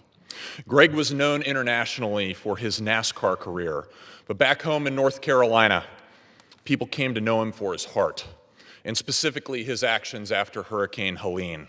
When roads were washed out and communities were cut off, Greg used his own helicopter to reach the hardest hit areas. He flew multiple missions a day, delivering generators, Starlinks, food, water, and medical supplies, and helping evacuate people who could not be reached by any other means. Volunteers on the ground have said that when they told Greg a family needed help, he made it happen, often within hours. Greg's life was centered on his family, and this loss also took the life of his wife, Christina, and his children, Emma and Ryder, as well as 3 friends. They are all deeply missed by everyone who knew them. As we're here in Washington today, our hearts are back home. On the racetrack or in the air, Greg Biffle will be remembered exactly as he should be, as a hero. Thank you, and I yield back. For what purpose does the gentlewoman from Oregon seek recognition?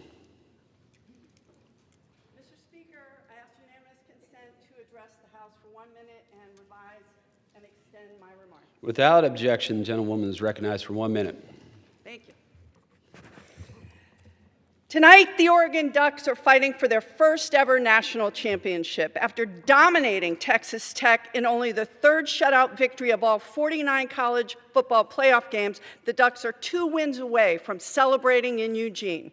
I want to shout out to head coach Dan Lanning. In the 4 seasons, he has posted an incredible 48-7 record, and our team has shined through his leadership. Our quarterback, Dante Moore, who has thrown more than 3,200 yards this year, and a true freshman, Brandon Finney Jr., is one of the nation's elite corners. I'm proud to say the Oregon Ducks have one of the best records in the country, 13-1. And that one loss was to the Hoosiers, so tonight we get to set that record straight. We'll be cheering you on against Indiana tonight, and go Ducks. Thank you, and I yield back. For what purpose does the gentleman from South Carolina seek recognition? Without objection, the gentleman is recognized for 1 minute. Thank you, Mr. Speaker. It's an honor for me to be able to recognize and appreciate our dear friend Doug LaMalfa, who served so well here in Congress, such a patriot that we could appreciate, a 4th-generation rice farmer from Northern California, a champion for the people of Northern California.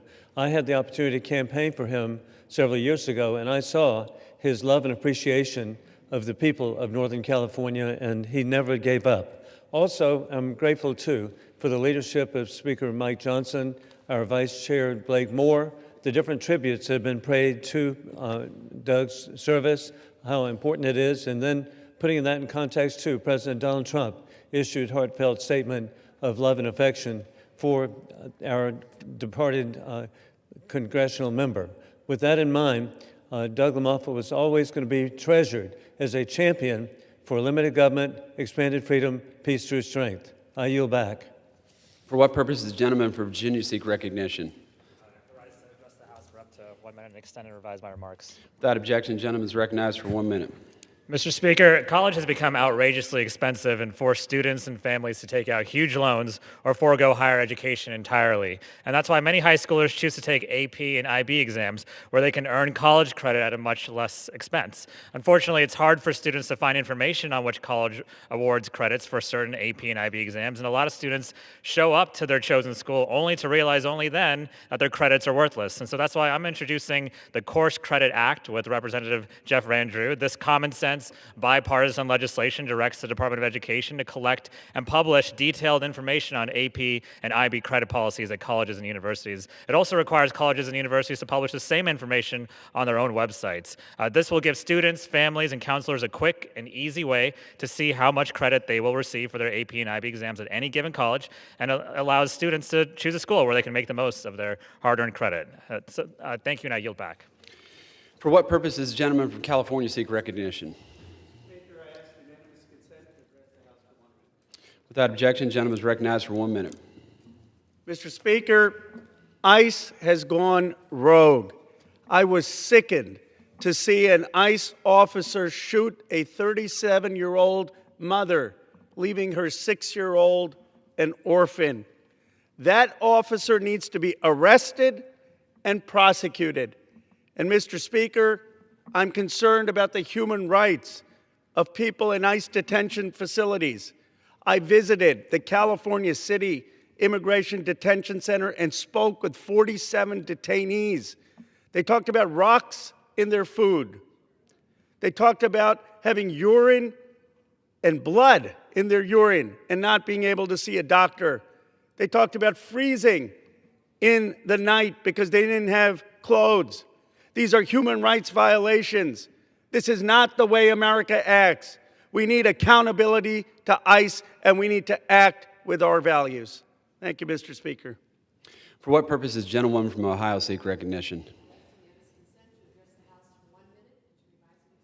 Without objection, the gentlewoman is recognized for 1 minute. Thank you. Mr. Speaker, I rise to applaud the House's extension of the Enhanced Affordable Care Act premium tax credits for an additional 3 years. Bravo, House. Thank God we exist. Please allow me to thank Leader Jeffries for his ability to work across the aisle to get this crucial vote passed. However, the majority leader should never have played politics with millions and millions of American people's health care. 24 million Americans face doubling of their insurance premiums. These tax credits will help them lower their costs. These families who work, small businesses, farmers, to be able to afford health insurance for their families. The majority refuse to act for America's working people. Meanwhile, just months ago, these same Republicans, leaders, question mark, gave an average tax cut of $80,000 to every millionaire in this country. Do you think they really need more? Yet when the time came to stand up for hardworking families, they ran away. They ran away. President Trump's $40 billion bailout of Argentina alone could have paid for nearly 2 years of these tax credits. So bravo, House of Representatives. What an honor it is to serve with people who care about the American people. I yield.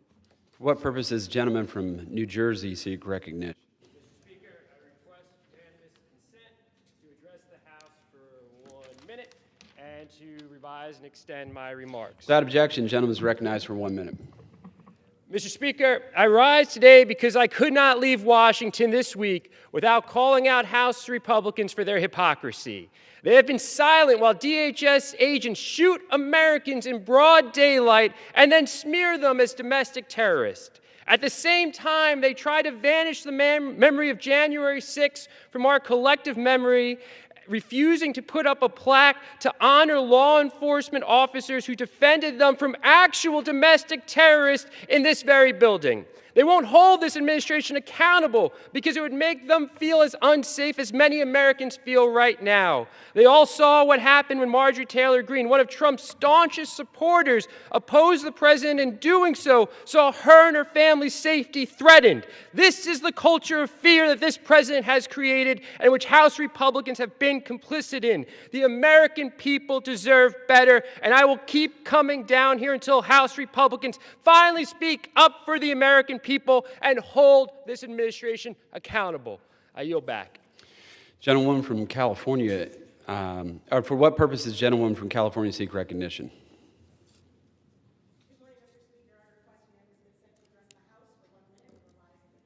Without objection, gentlewoman is recognized for 1 minute.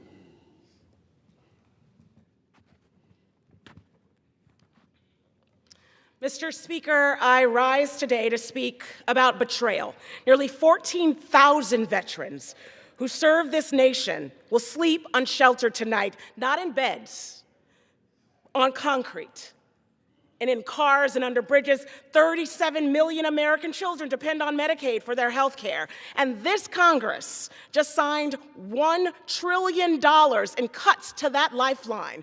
12 million Americans will lose their health insurance, the largest rollback of health care in American history. Meanwhile, the Pentagon just failed its 8th consecutive audit. There are over $4 trillion in assets that they cannot account for, the only federal agency who's failed ever to pass an audit, not one. But we've got money for war, but we can't feed the poor. We refuse to fully fund cancer research. We refuse to house low-income elders in their final years, and we refuse to shelter the very soldiers we sent to die in wars that we keep funding. This is a confession of our values. And I yield back. For what purpose does the gentlewoman from New Mexico seek recognition? Mr. Speaker, I ask for unanimous consent to address the House and to revise and extend my remarks. Without objection, gentlewoman is recognized for 1 minute. Mr. Speaker, as they say, follow the money. Invading a foreign country, stealing their oil, extortion, violence, giveaways to corporate America, American oil and gas companies, and yes, Trump donors. What is going on here? Because today, Donald Trump will convene the CEOs of some of the largest oil and gas companies in America and the same individuals who promised to raise $1 billion in campaign donations for him when he was a candidate. In fact, this week I was shocked to learn that the White House and the president are not only planning to sell the oil of Venezuela, but to place it in foreign bank accounts that only the president controls. So we are asking, what is going on here, endangering the lives of our service members, unauthorized use of the military, extorting foreign countries, invading foreign countries and taking their leaders, and yes, stealing their resources. So I will say this to you, Mr. President, we are watching, we will follow the money, and we will hold you to account. I yield back. Members are reminded to address their remarks to the chair. Under the Speaker's announced policy of January 3rd, 2025, the gentleman from Texas, Mr. Green, is recognized for 60 minutes as the designee of the Minority Leader.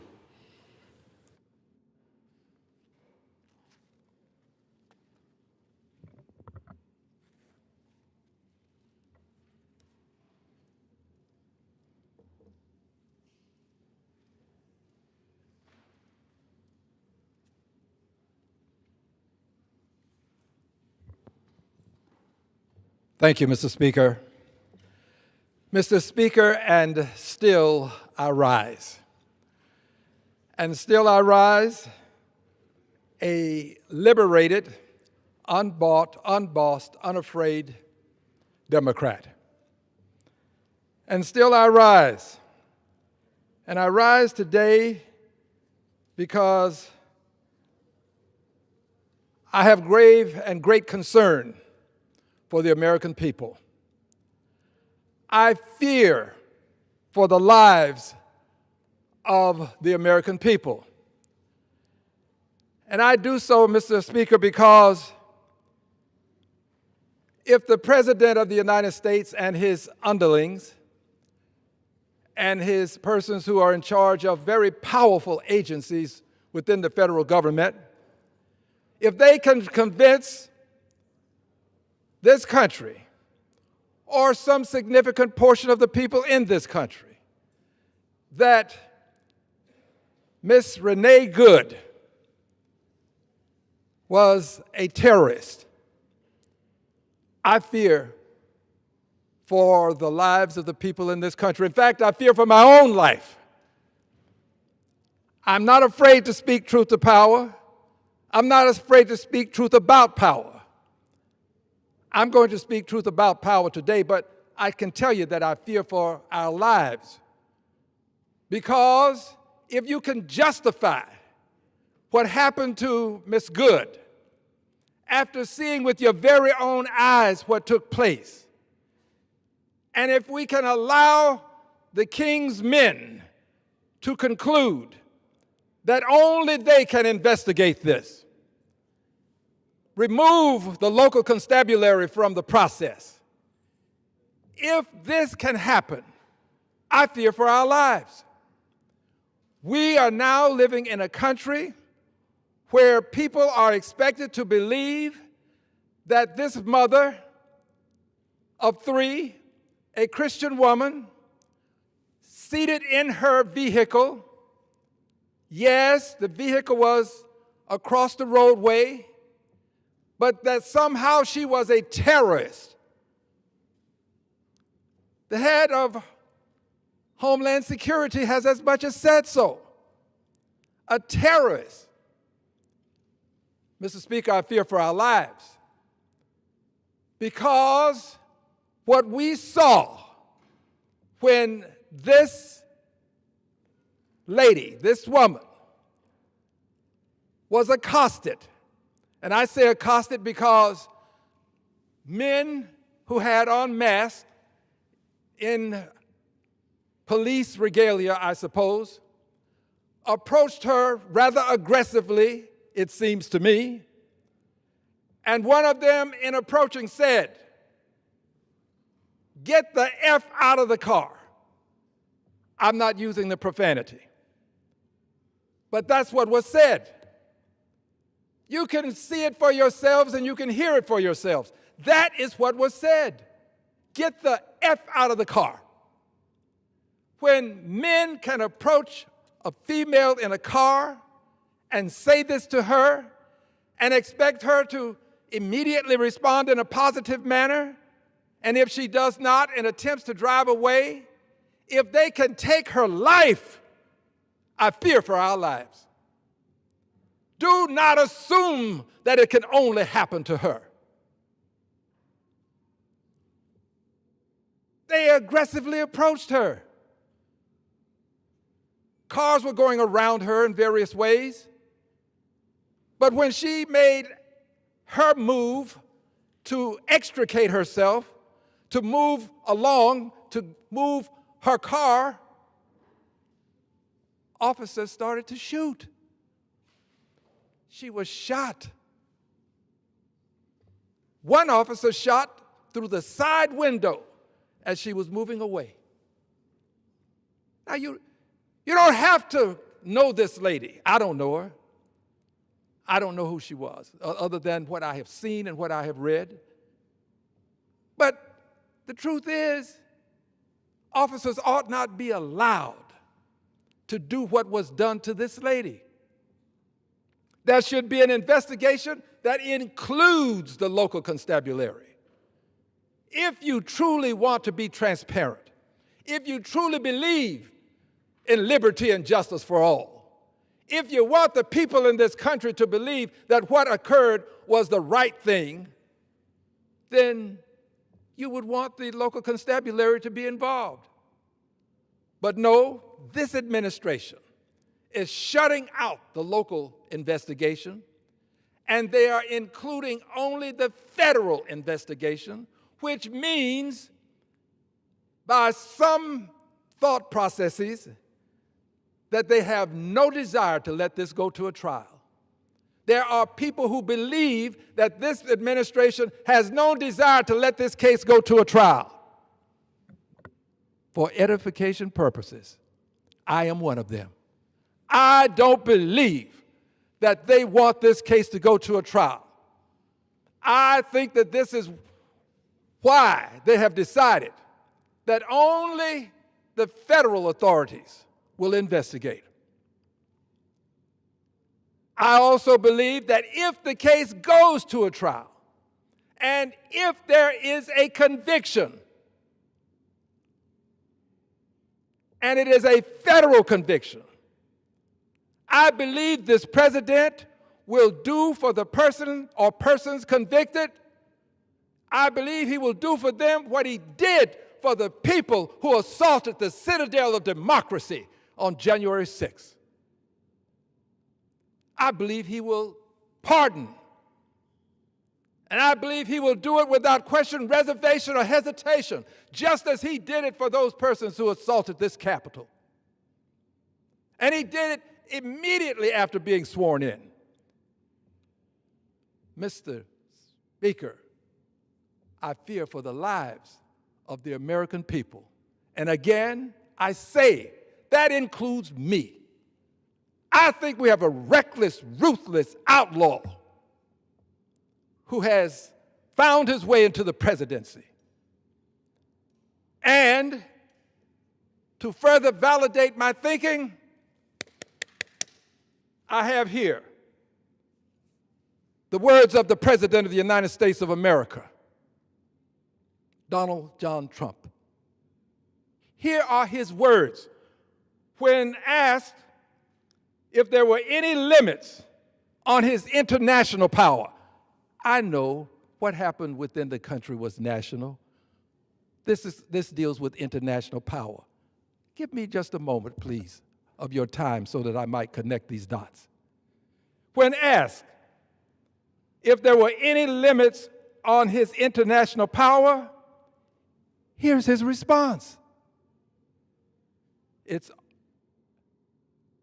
my own morality, my own mind is the only thing that can stop me.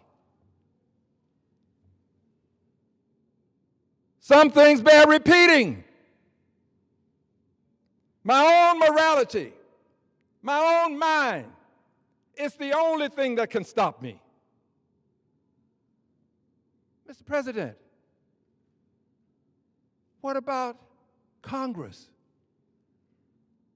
What about the Constitution? What about the power to declare war? And where is that power vested? What about it, Mr. President? Only your mind? Only your morality? I won't go into the president's moral standards. I'll leave that to you. So what the president is saying is, this joint resolution, SJ Res 90, over in the Senate, here's a copy of it. Permit me to read some excerpts. It reads, joint resolution to direct the removal of the United States armed forces from hostilities within or against Venezuela that have not been authorized by Congress.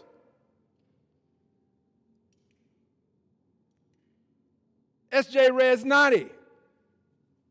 It goes on to say, resolved by the Senate and House of Representatives. Eventually, if it passes the Senate, it has to come to the House for our approval. Resolved by the Senate and House of Representatives of the United States of America, in Congress assembled, Section 1, findings. Congress makes the following findings. 1, Congress has the sole power to declare war under Article 1, Section 8, Clause 2 of the United States Constitution. Mr. President, the Constitution still has some relevancy. The Constitution is not meaningless. Goes on to say, Congress has not yet declared war upon Venezuela or any person or organization within Venezuela, nor enacted a specific statutory authorization for use of military force within or against Venezuela. So, only his mind, his morality, that's the only thing that can stop him? This resolution won't stop him? Here's what he knows. He knows that if it passes the Senate, he knows that if it passes the House, he knows that he has a vote.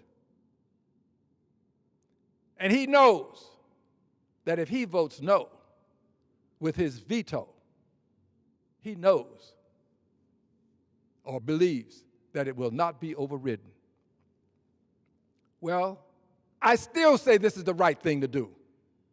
I say this because you cannot allow a president to do what he has done in terms of going to another country, bombing the country, to do this and not put some check on him. At least you have to try. You can't just allow it to happen and decide we'll wait until we can override his veto. Pass it in the Senate even if it never passes the House. You ought to pass it in the Senate. House should pass it. But if the House doesn't, the Senate is doing the right thing. Pass it. Let him know that there are some people who are watching. By the way, the president has also gone on to say that the five Republicans who voted for this to move forward, that they shouldn't hold public office again. Threats and intimidation. This president spells the word respect, F-E-A-R. That's respect. He wants people to fear him. I don't fear you, Mr. President. I'm concerned about your behavior. I'm concerned about what you might have your underlings in some way do to me. But I want you to know I will not be deterred, just as these senators are not being deterred. And yes, they are doing the right thing, notwithstanding the fact that you have a vote in this process. But they did it, and they're doing it. And I support what they're doing. The president, in doing what he's done, is doing the following. He's using the noble ends, not always noble, to justify ignoble means. Noble ends to justify ignoble means. That's what's happening in Venezuela. Only it is noble ends to justify unconstitutional means. I think some senators seem to agree with me on that. Unconstitutional means to justify what are perceived to be noble ends. The president of Venezuela is a part of this, but it's not about him. It's about the Constitution. It's about whether we will have a Constitution. If we're going to allow what are perceived to be noble ends to justify unconstitutional means, at some point the Constitution of the United States of America will become meaningless. Noble perceived ends to justify unconstitutional means. The president should have brought this to the attention of the Congress. He did not do so. He did, however, bring it to the attention of the oil companies. Have the oil companies replaced Congress in the United States of America? Is what they think more important than what we think, given that the Constitution has given us the authority to declare war?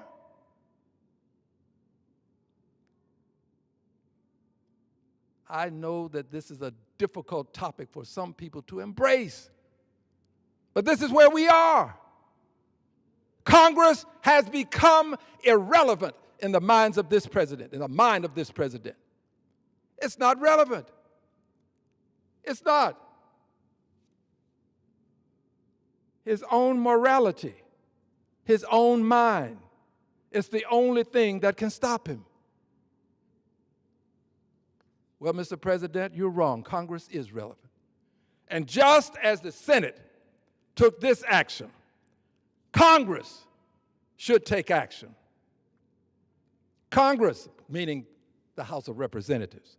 By definition, the House and the Senate make up the Congress. But the House of Representatives should take action. We have the power to do what has to be done. We have the power. Before I go further with that power, now I want to come back to, if I may, Ms. Good. If the president believes this about international law, if the president believes that the only thing is his mind, I believe he believes the same thing about domestic law. I think he believes that the only thing that he has to concern himself with is whether he agrees, whether he thinks it's right.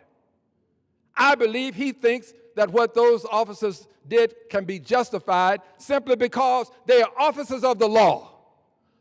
I support officers of the law. I don't support outlaws who are pretending to be officers of the law when they are committing crimes. My uncle was a deputy sheriff. I support officers of the law. But I'm not going to support officers who would do what happened to this lady, and the president is then going to immediately back them up. Head of Homeland Security immediately backs them up. The Vice President of the United States immediately backs them up. They set the narrative to allow the exoneration of the persons who did these dastardly things. They have put in motion immediately, without an investigation. Well, you say, well, you didn't investigate, Al. No, but I'm investigating by virtue of seeing what happened and having read news articles and having looked into it. They didn't do as much.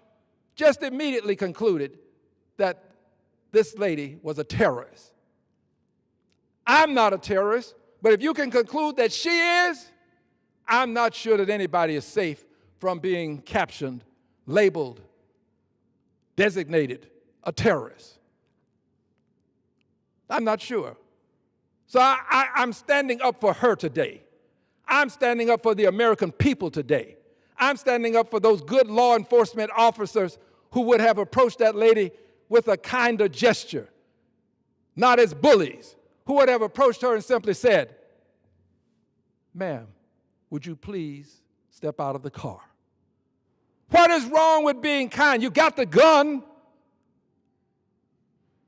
What is wrong with being respectful? No, the president, as a bully, has passed on his tendencies to those who are under him. It starts at the top. The tone and tenor starts at the top. It starts with a bullying president. So now you have officers who believe that they can bully people into doing things. I imagine this lady was frightened. I would have been, rushing up to me, mask on, get out of the effing car. That may have been the last thing I'd want to do. May have been the last thing she wanted to do. So the president, in his thinking, believes he is above and beyond the law, whether it is international law or whether it is domestic law. That's his thinking. And so I come back to where I was when I said the Senate is doing the right thing. They are. And I said the House should do the right thing, and we can. And the president fears what the House can do. He fears it because he knows that this is where an indictment can take place, right here in this House. He knows it. And he knows that that indictment can be very harmful to him. Very harmful to him. So he's afraid of what the House can do. He has as much as said it without using those explicit words. He said it. He has said it. He said that they will find some reason to impeach me.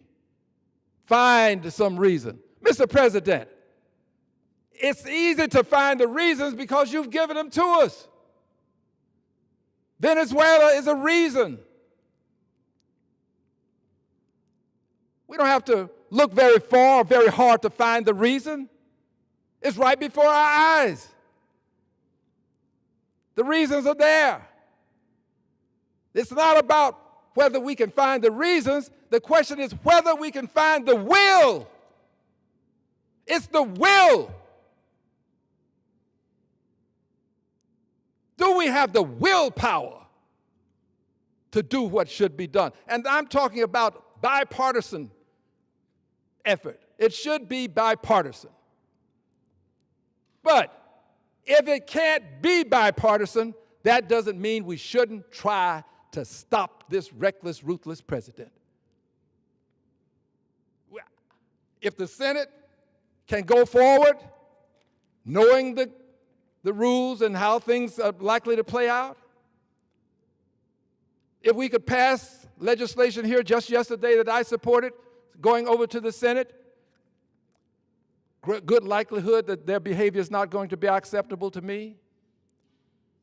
If we can do this, we can also do the same thing with the one thing that can stop a reckless, ruthless, outlaw president. The one thing. That one thing, my friends, is what the president fears most. And he fears even having votes on it take place. Now, there are people who would say that, well, if you can't pass it, why vote on it? Because the American people need to know that there are some people who see the wrong and who are willing to take a stand against the wrong. They see the injustice and they're willing to take a stand against the injustice, even when that stand may not result in what is the desired end. A noble end, a noble cause, ought not be avoided simply because you can't bring it to fruition today. Ought not be. Yes, this thing that we can do is almost sacred. Yes, it requires considerable thought. Yes, this is something that we should do when we have the evidence. Well, friends, I guess the evidence is comparable to the evidence that we had on January 6th when we saw it before our very eyes. After all, this is an indictment here. The trial will take place in the Senate. So there's just this one thing that he fears. And he's very much concerned about it and what we will do. Well, I can't speak for anybody else. I don't speak for any of my colleagues who are in Congress. I don't speak for anybody without the Congress. I don't. I speak for one person. So do not now say that the Democrats are doing something. Just say Al Green. Tell the truth.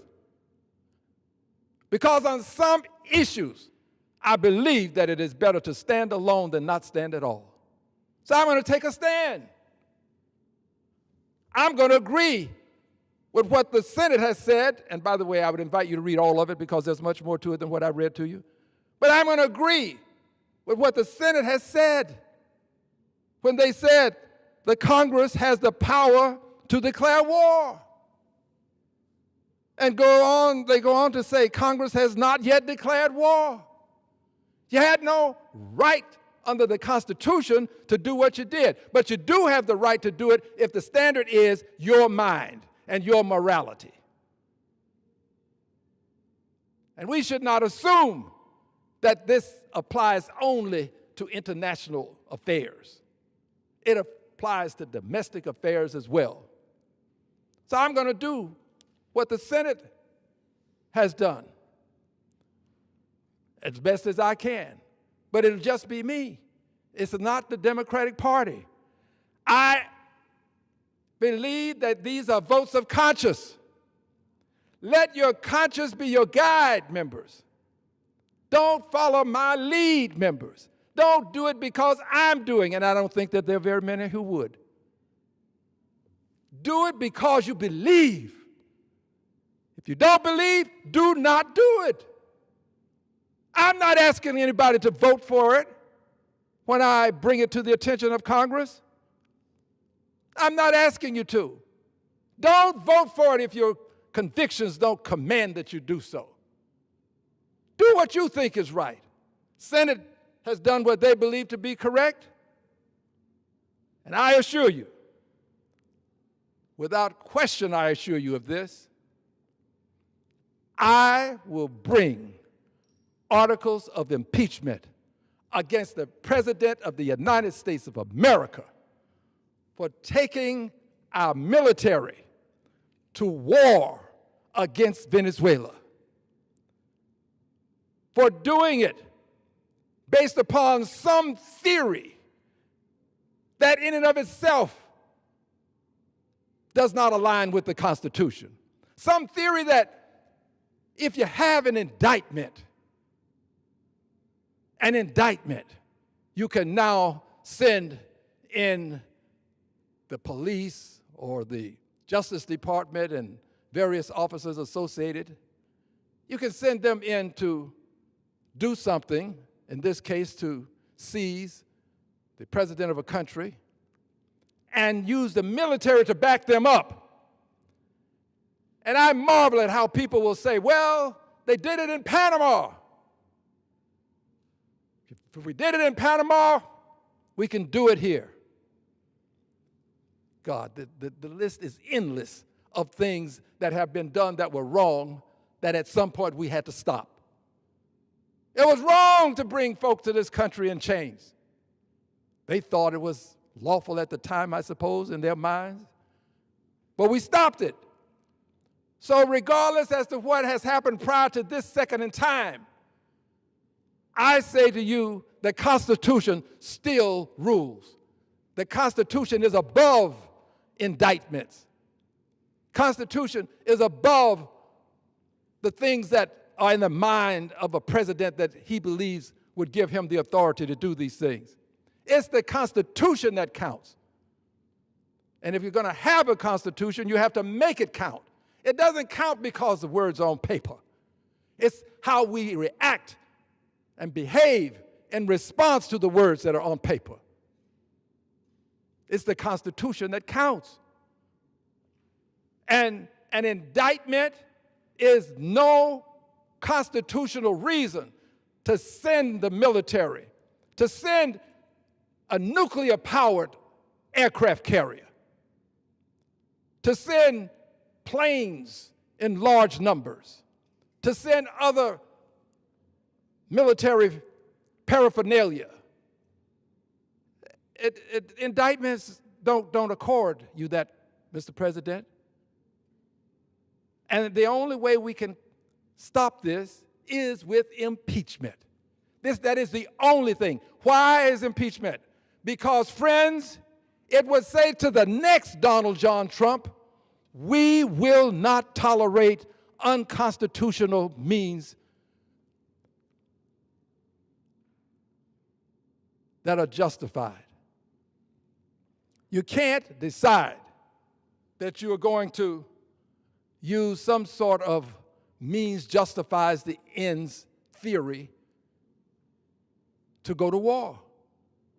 He needs to be impeached, he needs to be convicted, and he needs to be removed from office. Impeached, convicted, and removed. However, if we can't do it now, that doesn't mean that the process can't start now.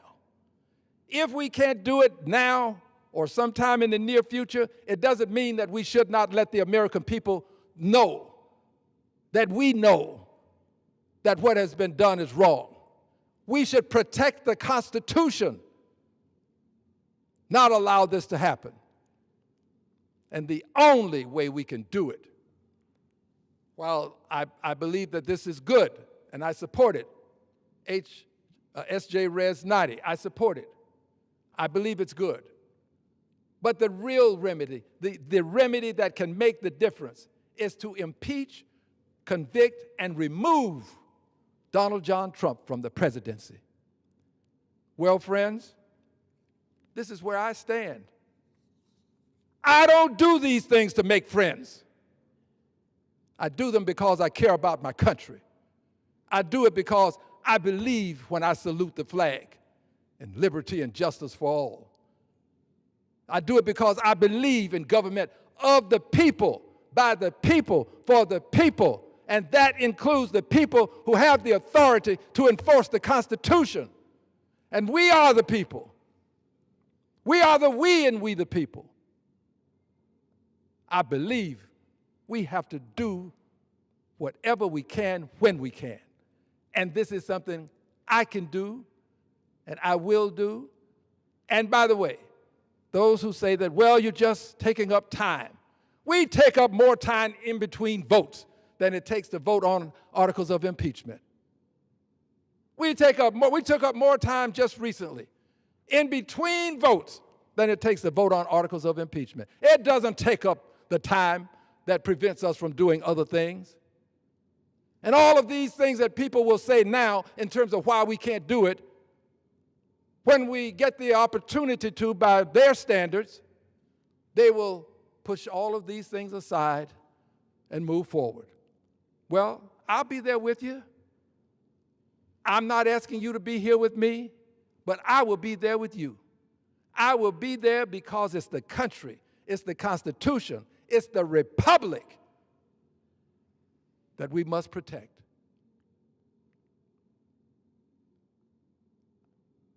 I promise you, friends, I promise you, I will not be deterred. There's no need, not that anybody would, but there's no need to try to dissuade me. What happened in Venezuela was an act of war. The president doesn't have the authority to do that without consulting with the Congress. The Congress may very well conclude that you shouldn't do it. Maybe the Congress doesn't want to take over Venezuela. Maybe the Congress doesn't want to do this to provide the oil companies with greater revenues. Maybe the Congress has a different point of view. Your point of view is but one. The Congress has a right to have its point of view recognized as well. We must, I must, others can do what they may. I must take this stand. I will take this stand. This president will face articles of impeachment for his declaration of war based upon his moral standards and his mind, based upon what he thinks he can do without congressional input. I will take a stand. I will bring the articles of impeachment, and I yield back the balance of my time.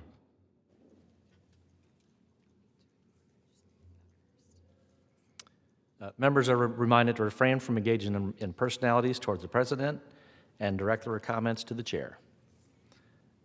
Under the Speaker's announced policy of January 3rd, 2025, the gentlewoman from Florida, Ms. Kamick, is recognized for 60 minutes as a designee of the Majority Leader.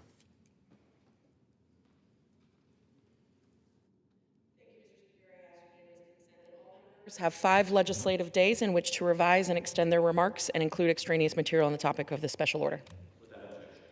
Thank you.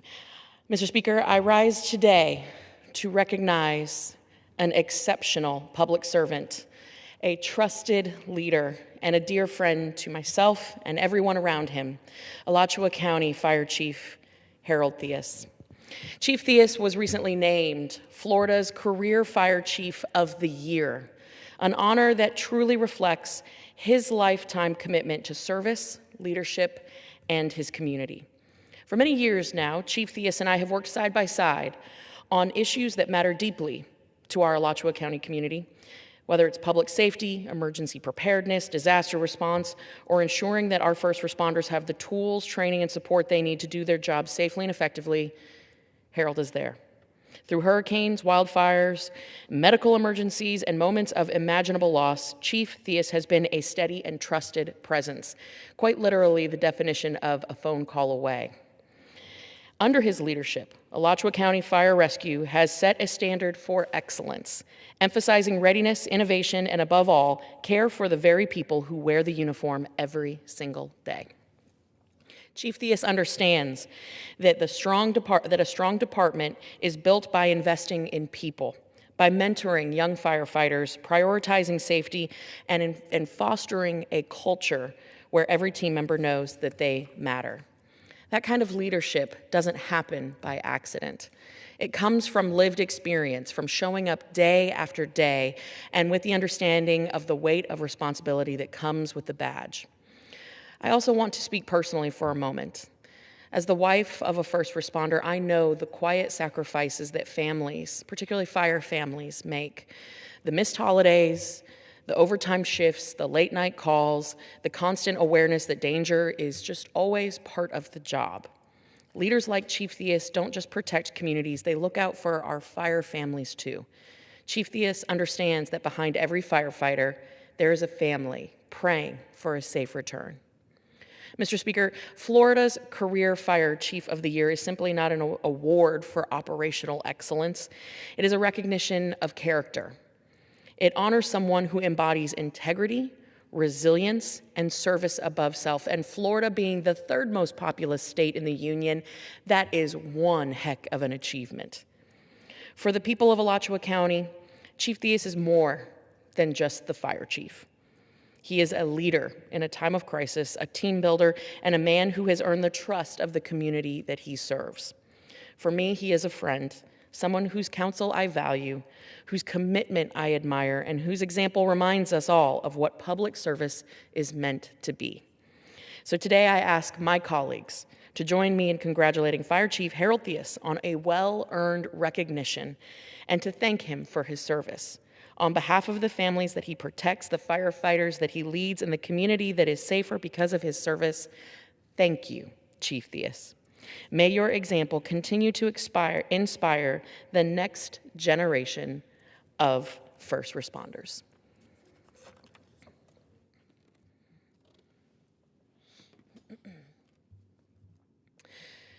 Thank you, Mr. Speaker. I rise today to honor the life and legacy of a remarkable public servant, trailblazer, and beloved member of our Ocala community, former Ocala Councilmember Mary Sue Rich.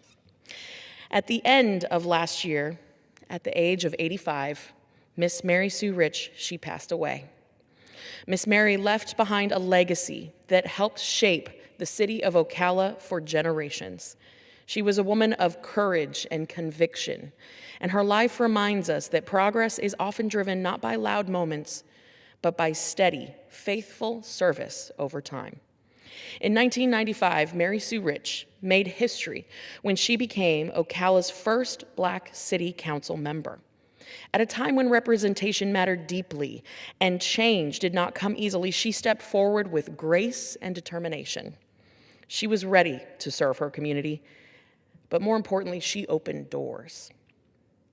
Mary Sue Rich remained on the Ocala City Council until 2019, becoming the longest-serving council member in the city's history.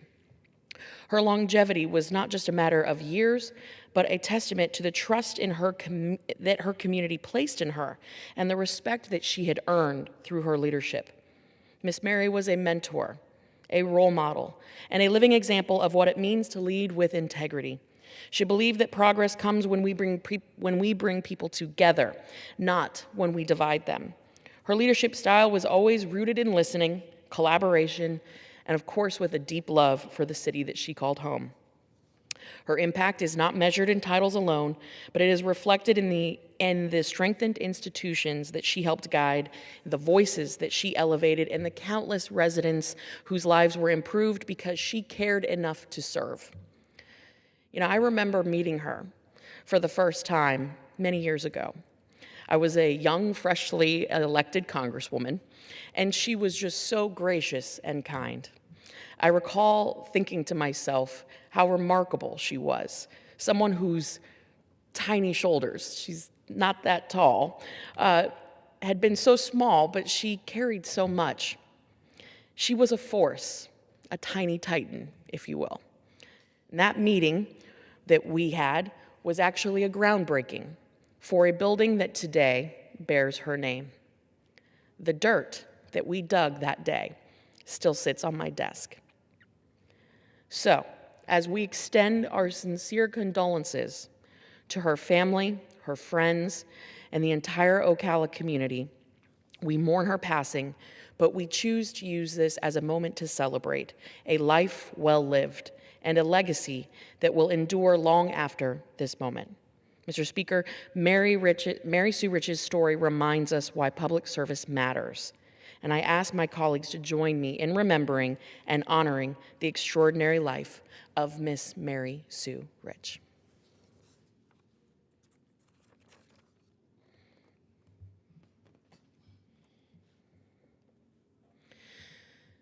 Mr. Speaker, I rise today with a heavy heart to remember the life and service of James Bennett, a devoted public servant from Baker County, Florida, whose life was tragically cut short. His sudden loss is a painful reminder for how fragile life can be and how deeply one's individual service can touch the lives of so many. James Bennett was first elected as a Baker County Commissioner in 2014, and he approached that responsibility with seriousness, humility, and an unwavering commitment to the people that he served. He understood that local government is where public service is most personal. It's where decisions affect families and neighborhoods and livelihoods very directly. As a commissioner, he worked diligently to represent the interests of Baker County, always striving to do what he believed was right for his neighbors. And in addition to his service in Baker County, James was also the chief operating officer for Jack's Port. And in that role, he played a key part in supporting one of Florida's most vital economic assets. The Port of Jacksonville is not only a driver of commerce and trade, but a source of countless jobs, thousands of jobs, and a support system for families all across Northeast Florida. James understood the importance of that mission and brought his skills and leadership to bear in service of our state's economic future. And he always did it with a smile. In fact, I'll never forget, on my last trip to Jacksport, James put on a good smile, one that he probably would have busted into laughter if he could have, as I drove one of the cranes in a dress. And for those that know about those cranes in our nation's ports, they're very tall, and they tend to have some interesting components.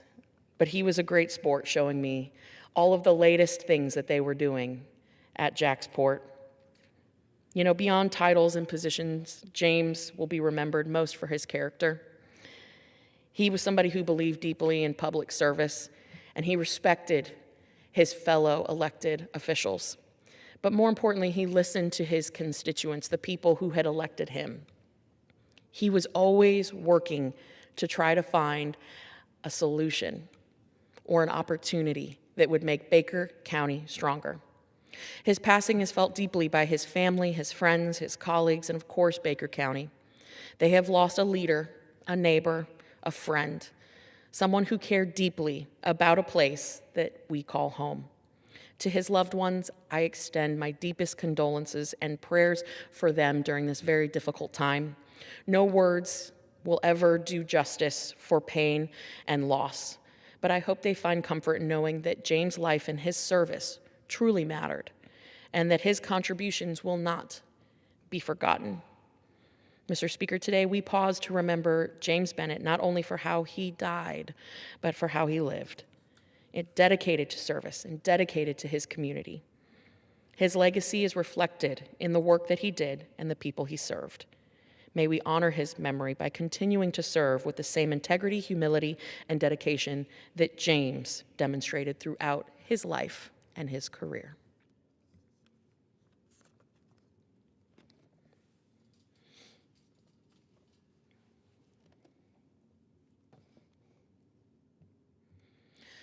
Thank you, Mr. Speaker. Today I rise to honor the life and legacy of Floyd Tillman, or as most of us know him, Sonny. Sonny Tillman, a Gainesville native, a visionary entrepreneur, and a man who knew his barbecue, was a deeply beloved member of our Florida community whose impact will be felt for generations to come.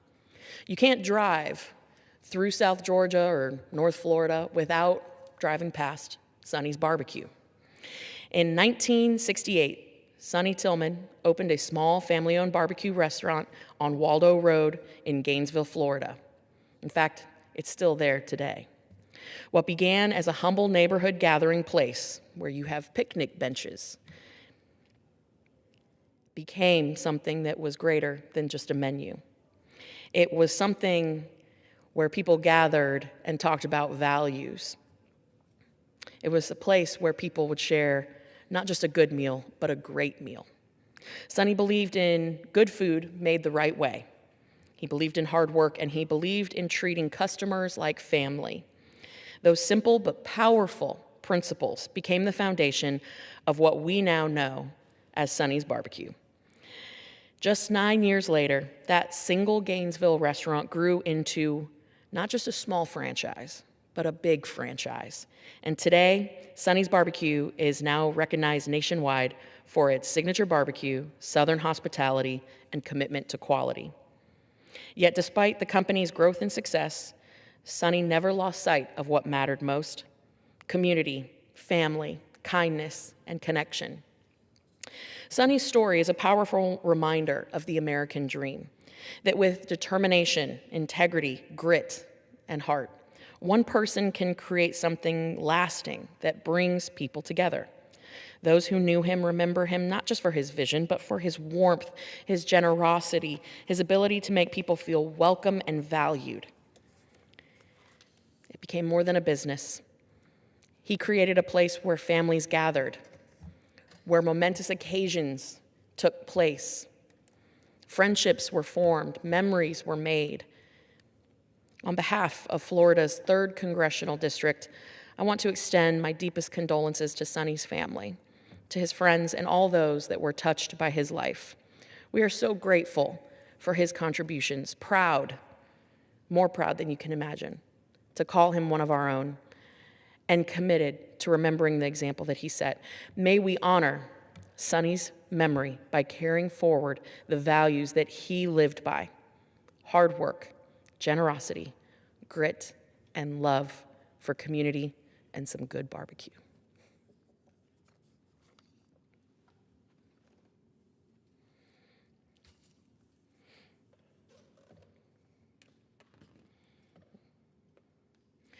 Thank you, Mr. Speaker. I rise today to recognize and honor the life and legacy of former TV20 Chief Meteorologist Bill Quinlan.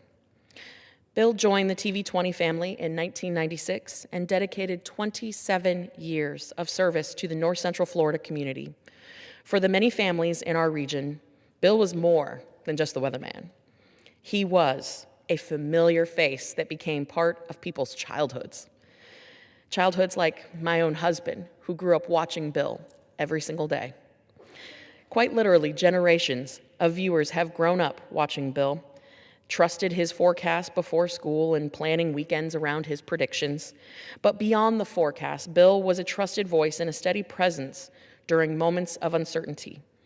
In a region and neighborhood like ours, often impacted by severe storms, hurricanes, and extreme weather, meteorologists, they play a vital role in protecting lives and property. They're educators, scientists, and public servants who help communities prepare, respond, and recover. And Bill was unique because he not only embraced that responsibility with great care, knowing that his work was making a real difference for families across North Central Florida, but he was committed to accuracy, warm professionalism, friendly public service, and mentorship. He helped our neighborhood stay informed for nearly 3 decades. When storms threatened, Bill's steady demeanor and calm smile brought reassurance and clarity to countless households. Bill also understood that mentorship was important. He took pride in explaining complex weather systems in ways that were accessible and engaging, inspiring curiosity and understanding among viewers of all ages. Many young people who watched him on TV grew up knowing that Bill was a trusted teacher and role model, and some went on to pursue that interest in science and meteorology because of him. I know today my husband has a weather app on his phone because of Bill.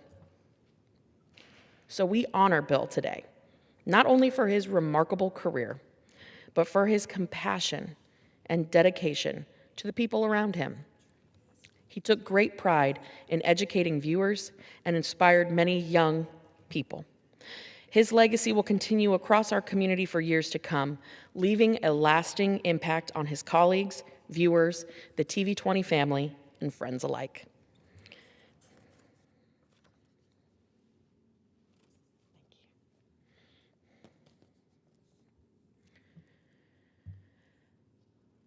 Thank you, Mr. Speaker. Today, I rise to honor the life and service of Doug LaMalfa.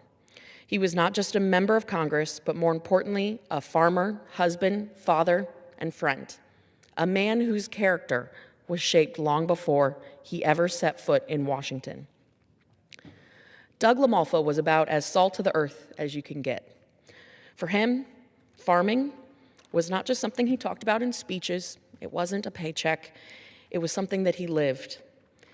For the last few days, I've been looking back on our text exchanges and have watched and rewatched videos that he sent me from the tractor while he was harvesting, being a bit of a goofball. But that was what was unique about Doug. He understood the dignity of hard work because he did it himself.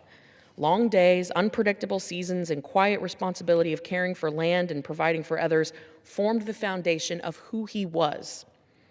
That background grounded him. It gave him patience, perspective, and a deep respect for the people who keep this country fed and moving forward. It's the same principles he embodied as a farmer and steward of the land that was the same sense of stewardship that guided him here in public service. He approached leadership the way a farmer approaches the land, thoughtfully, practically, and with an eye towards the future. He believed that you leave things better than you found them, not just for today, but for the next generation. But I truly believe that what set Doug apart was his kindness. Every time he saw me, I was greeted with a loud and booming, and if you knew Doug, you knew that it was going to be a booming voice. Hey, Cat Kamak. Now, he always made a point to say my name right, and he put an emphasis on the Mac, because he was always flustered and frustrated when he would hear other people say it, and they couldn't say my name right.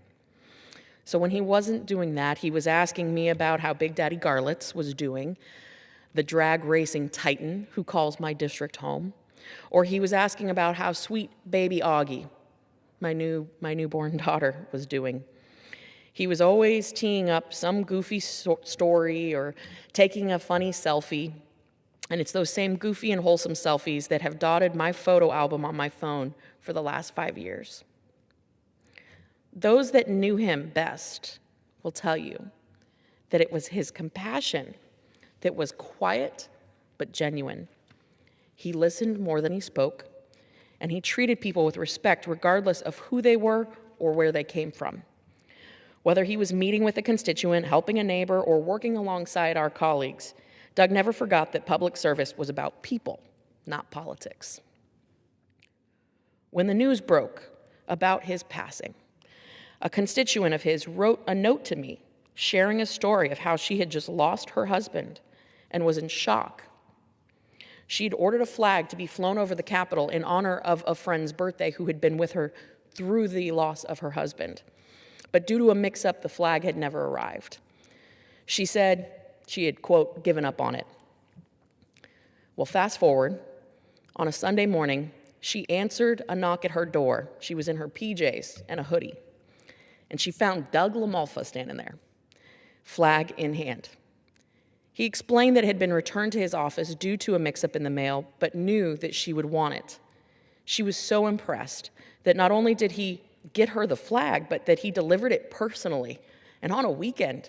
I mean, what congressman does that? So while that seems like the exception today, things like that were more of a rule for Doug. His kindness wasn't performative.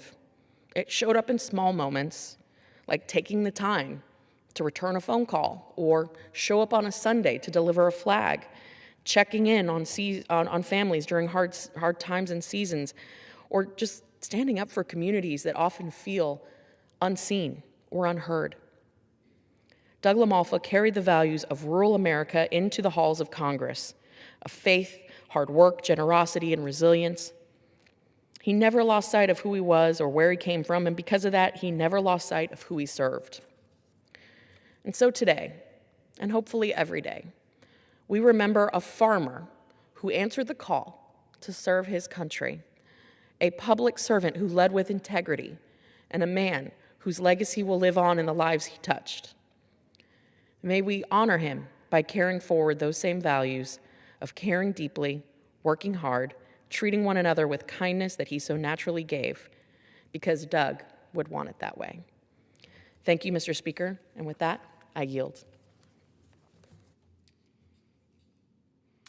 Under the Speaker's announced policy of January 3rd, 2025, the Chair now recognizes the gentleman from California, Mr. Kiley, for 30 minutes.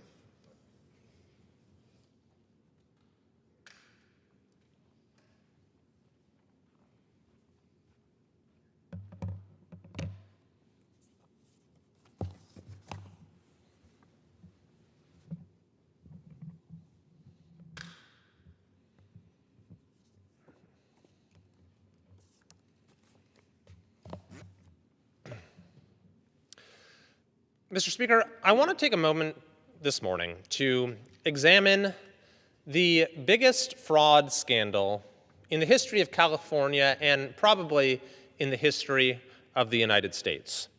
And that was the fraud in unemployment benefits that occurred in California during the COVID years, amounting to a minimum of $32 billion. $32 billion. Now, it's easy to kind of throw these numbers around and lose sight of what they really mean. So just to put that in perspective, that was half of the education budget in California at the time. It's more than the entire state budget of the vast majority of states in the country. Now, the reason that this scandal bears scrutiny right now is threefold. First, a state audit just found 2 weeks ago that this unemployment fraud in California is ongoing to this day, continuing to cost taxpayers billions of dollars. Second, the Senate still has not passed a bill that we passed in the House to hold some of these fraudsters accountable by extending the statute of limitations. And third, the Newsom administration, perhaps sensing the political peril following the events in Minnesota, has come out and absurdly tried to deny responsibility for this scheme, for this scandal, and even more absurdly tried to blame the federal government for it. So I want to go through exactly what happened, because I believe it is important to show why taxpayers were so thoroughly defrauded and to assure that this does not continue to happen going forward.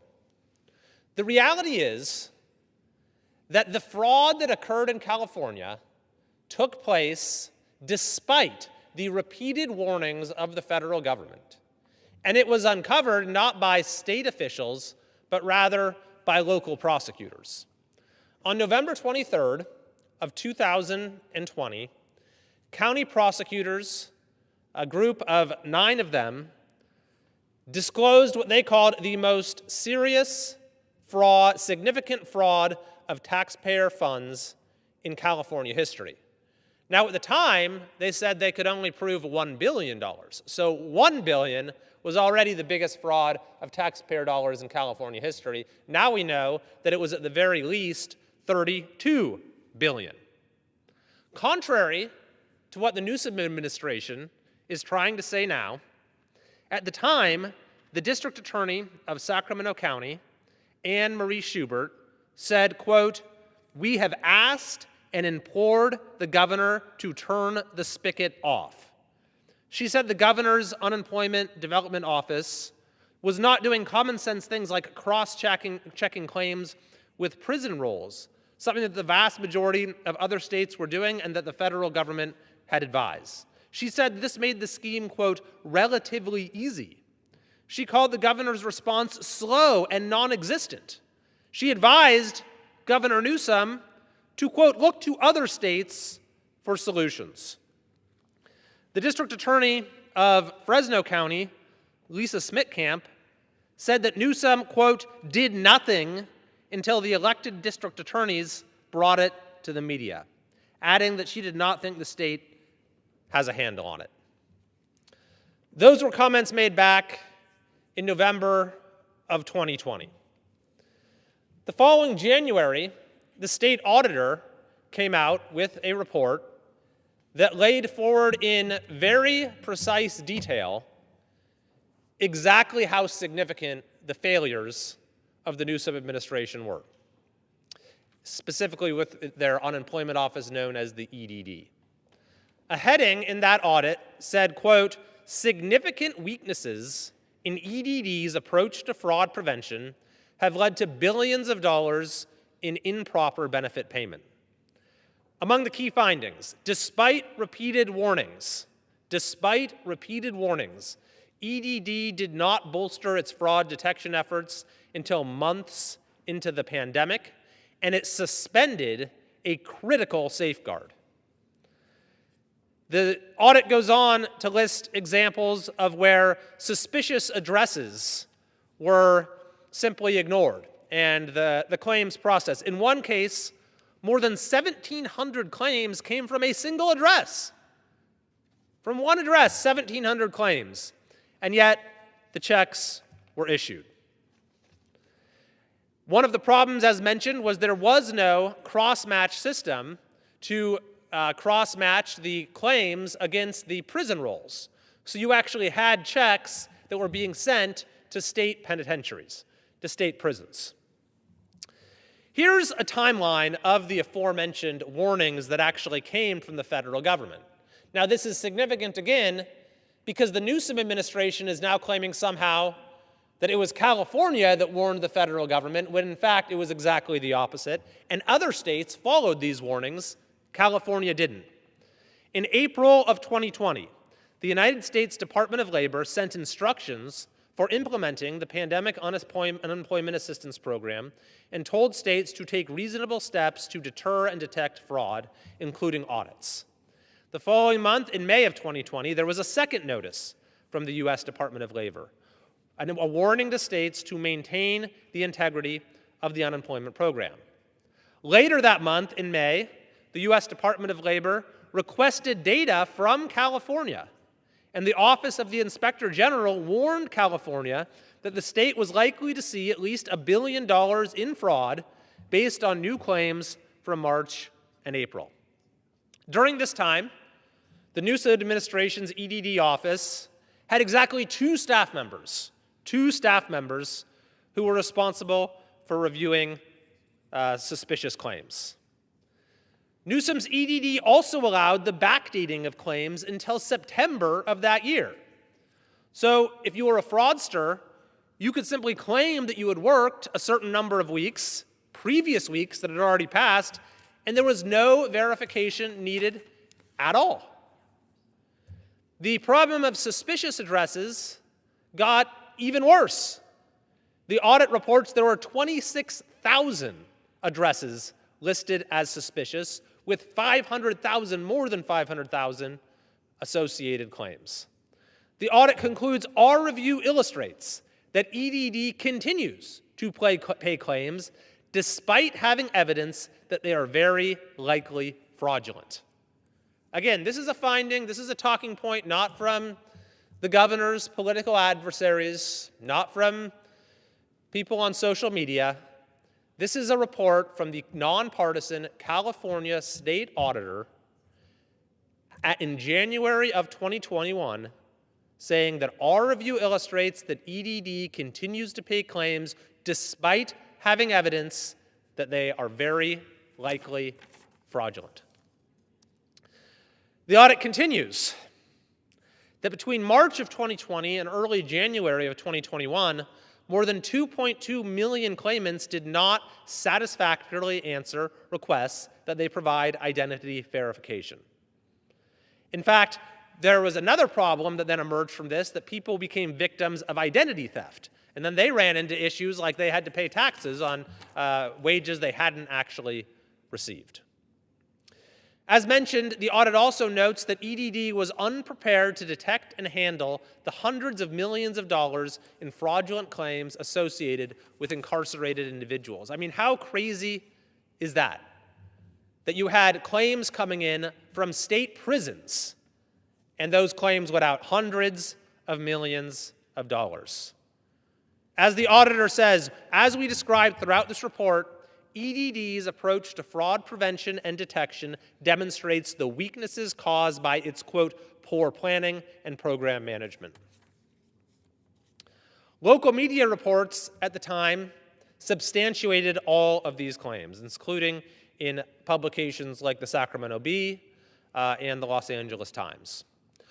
What's even worse is that the criminals who were purloining our state treasury of these taxpayer funds, in many cases, were using those dollars. I mean, what do you think they're using them for? We talk about waste as in this money is just squandered, but it's actually much worse than that, because the criminals who get these funds, they're not then giving them to charity. They're using them for further criminal activity. One example from the Sacramento Bee is about how these funds were used to buy guns illegally. For example, a report from the Bee reported that multiple fraudulent EDD cards were discovered along with firearms in the hands of convicted felons. Results that law enforcement officials say leads them to one conclusion: criminals are using funds from the growing EDD fraud scandal to buy weapons. Mind you, this was at a time when violent crime rates were soaring in California and far outpaced the rest of the country.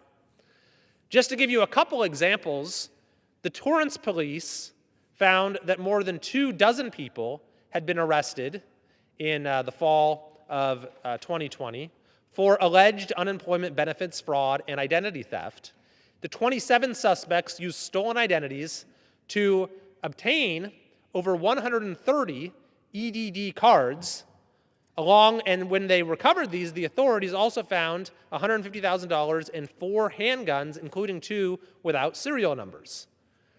The Glendale police, in early 2021, arrested a man who was in possession of a so-called ghost gun, along with drugs and several fraudulent EDD cards, along with ammunition and various drugs and other illicit items. So, to summarize, you had the largest fraud of taxpayer dollars likely in the history of the United States.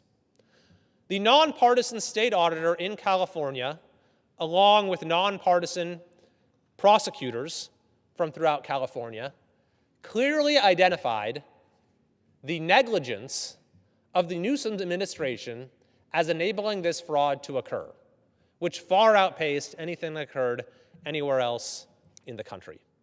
You then had the criminal syndicates and other criminals, more run-of-the-mill criminals, who obtained these funds, use them to spawn further criminal activity that victimized even more Californians.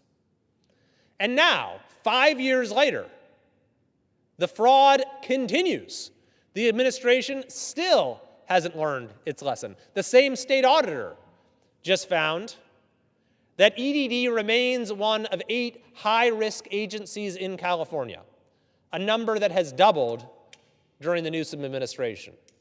Finding that the EDD continues to allow billions in fraud, alongside billions that are being lost in fraud in connection with SNAP benefits, with improper Medi-Cal determinations, not to mention community college fraud, and fraud basically everywhere you look throughout the California government.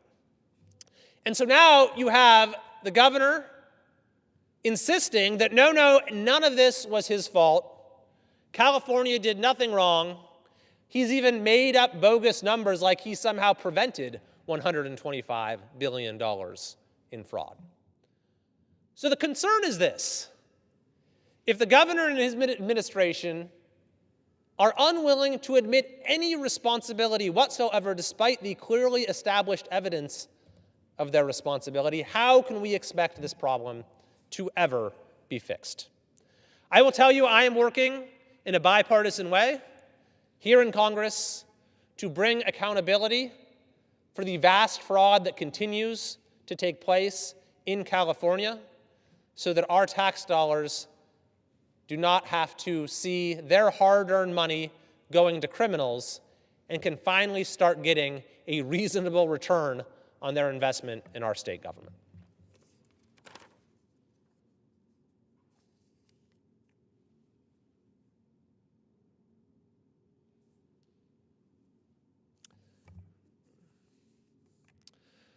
Mr. Speaker, U-Haul has just released its annual growth index for all 50 states, which is a measure of U-Hauls coming in versus going out. In other words, which states are people moving out of and which states are people moving into. For the 6th straight year, 6 years running, California is ranked 50th. So in other words, we rank first when it comes to people leaving the state. This is truly an astonishing fact. The greatest state in the country, the most beautiful state in the country, has become the most popular state to leave. This is reflected in the fact that California lost a member of Congress in the 2020 reapportionment, and we are projected to lose 4 or 5 in the 2030 reapportionment. Indeed, for 170 years of California history, our state's population grew each and every year. It was only during the administration of the current governor that that trend reversed itself and the state continued to lose people. It's a very sad thing when you look at the boundless potential of our state, the unmatched beauty, the incredible people and companies and culture. We have everything, and yet for too many Californians, it's become too difficult to get by in California, or it's the crime, or it's the homelessness, it's the inability to buy a house, it's the price of gas or electricity or water, it's the fact that our state leads the nation in unemployment, in homelessness, in poverty, in illiteracy. These are all politically created problems. The good news is there is a coalition for common sense emerging in California. And we have started to see progress in circumventing our state's political class and bringing real change. For example, we passed a measure in 2024, the voters did, to restore some consequences for criminal activity. It passed with almost 70% of the vote, despite the governor and the state legislature's leaders opposing the measure every step of the way. We won a decision at the Supreme Court that has restored the ability of our communities to clear homeless encampment and assure people get into shelter and don't wither on our streets. As a result, we are starting to see some modest improvement in crime and homelessness in California. But unfortunately, we still have a long way to go in order to make sure that next year, California does not once again, for a 7th straight year, lead the nation in outbound U-Haul rentals.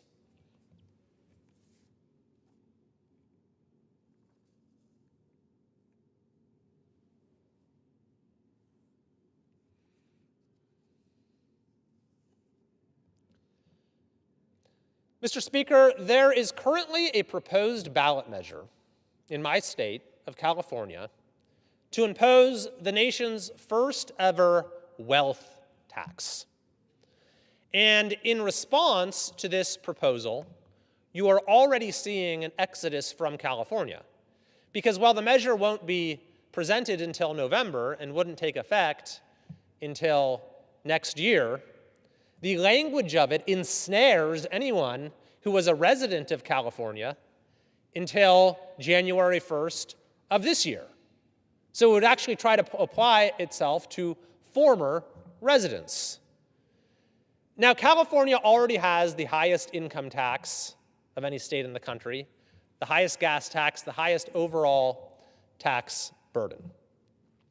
But a wealth tax is something unique, because a wealth tax is not merely the taxation of earned income, it is the confiscation of assets. So they're saying it's just for billionaires. But of course, it starts with billionaires, and then they continue to lower the threshold, ensnaring more and more people. But even for billionaires, presenting a 5% tax on all of your assets is problematic because, number one, it requires actually having liquid assets amounting to 5% of one's net worth.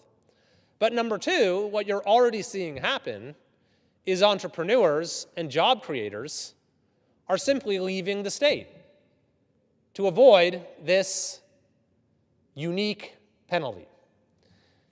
Now, we already have the highest unemployment rate of any state in the country in California.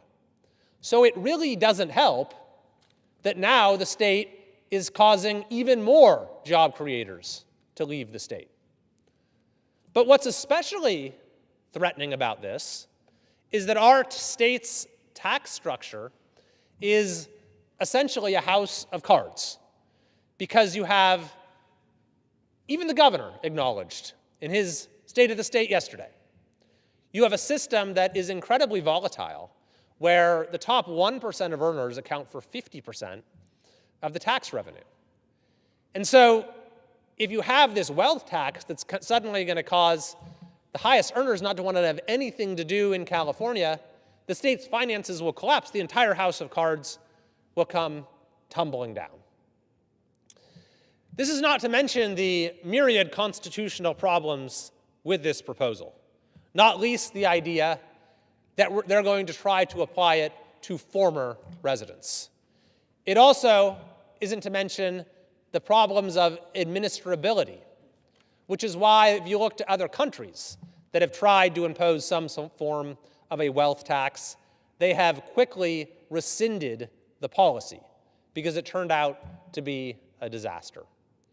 So I will be fighting against this latest misguided, insane proposal in every way that I can, and that includes using the legislative authority that we have here in Congress under clauses such as the Commerce Clause to prevent a renegade proposal like this from, at the very least, ensnaring taxpayers who have already went to other states.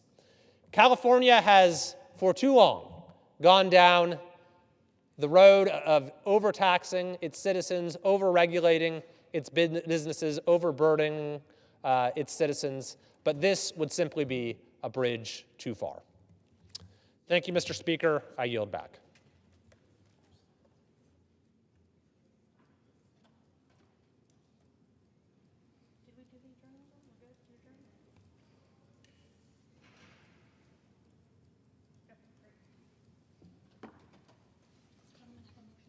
Does the gentleman have a motion? Mr. Speaker, I move that the House do now adjourn. The question is on the motion to adjourn. Those in favor say aye. Those opposed, no. The ayes have it. The motion is adopted. Accordingly, the House stands adjourned until noon on Monday next for morning hour debate.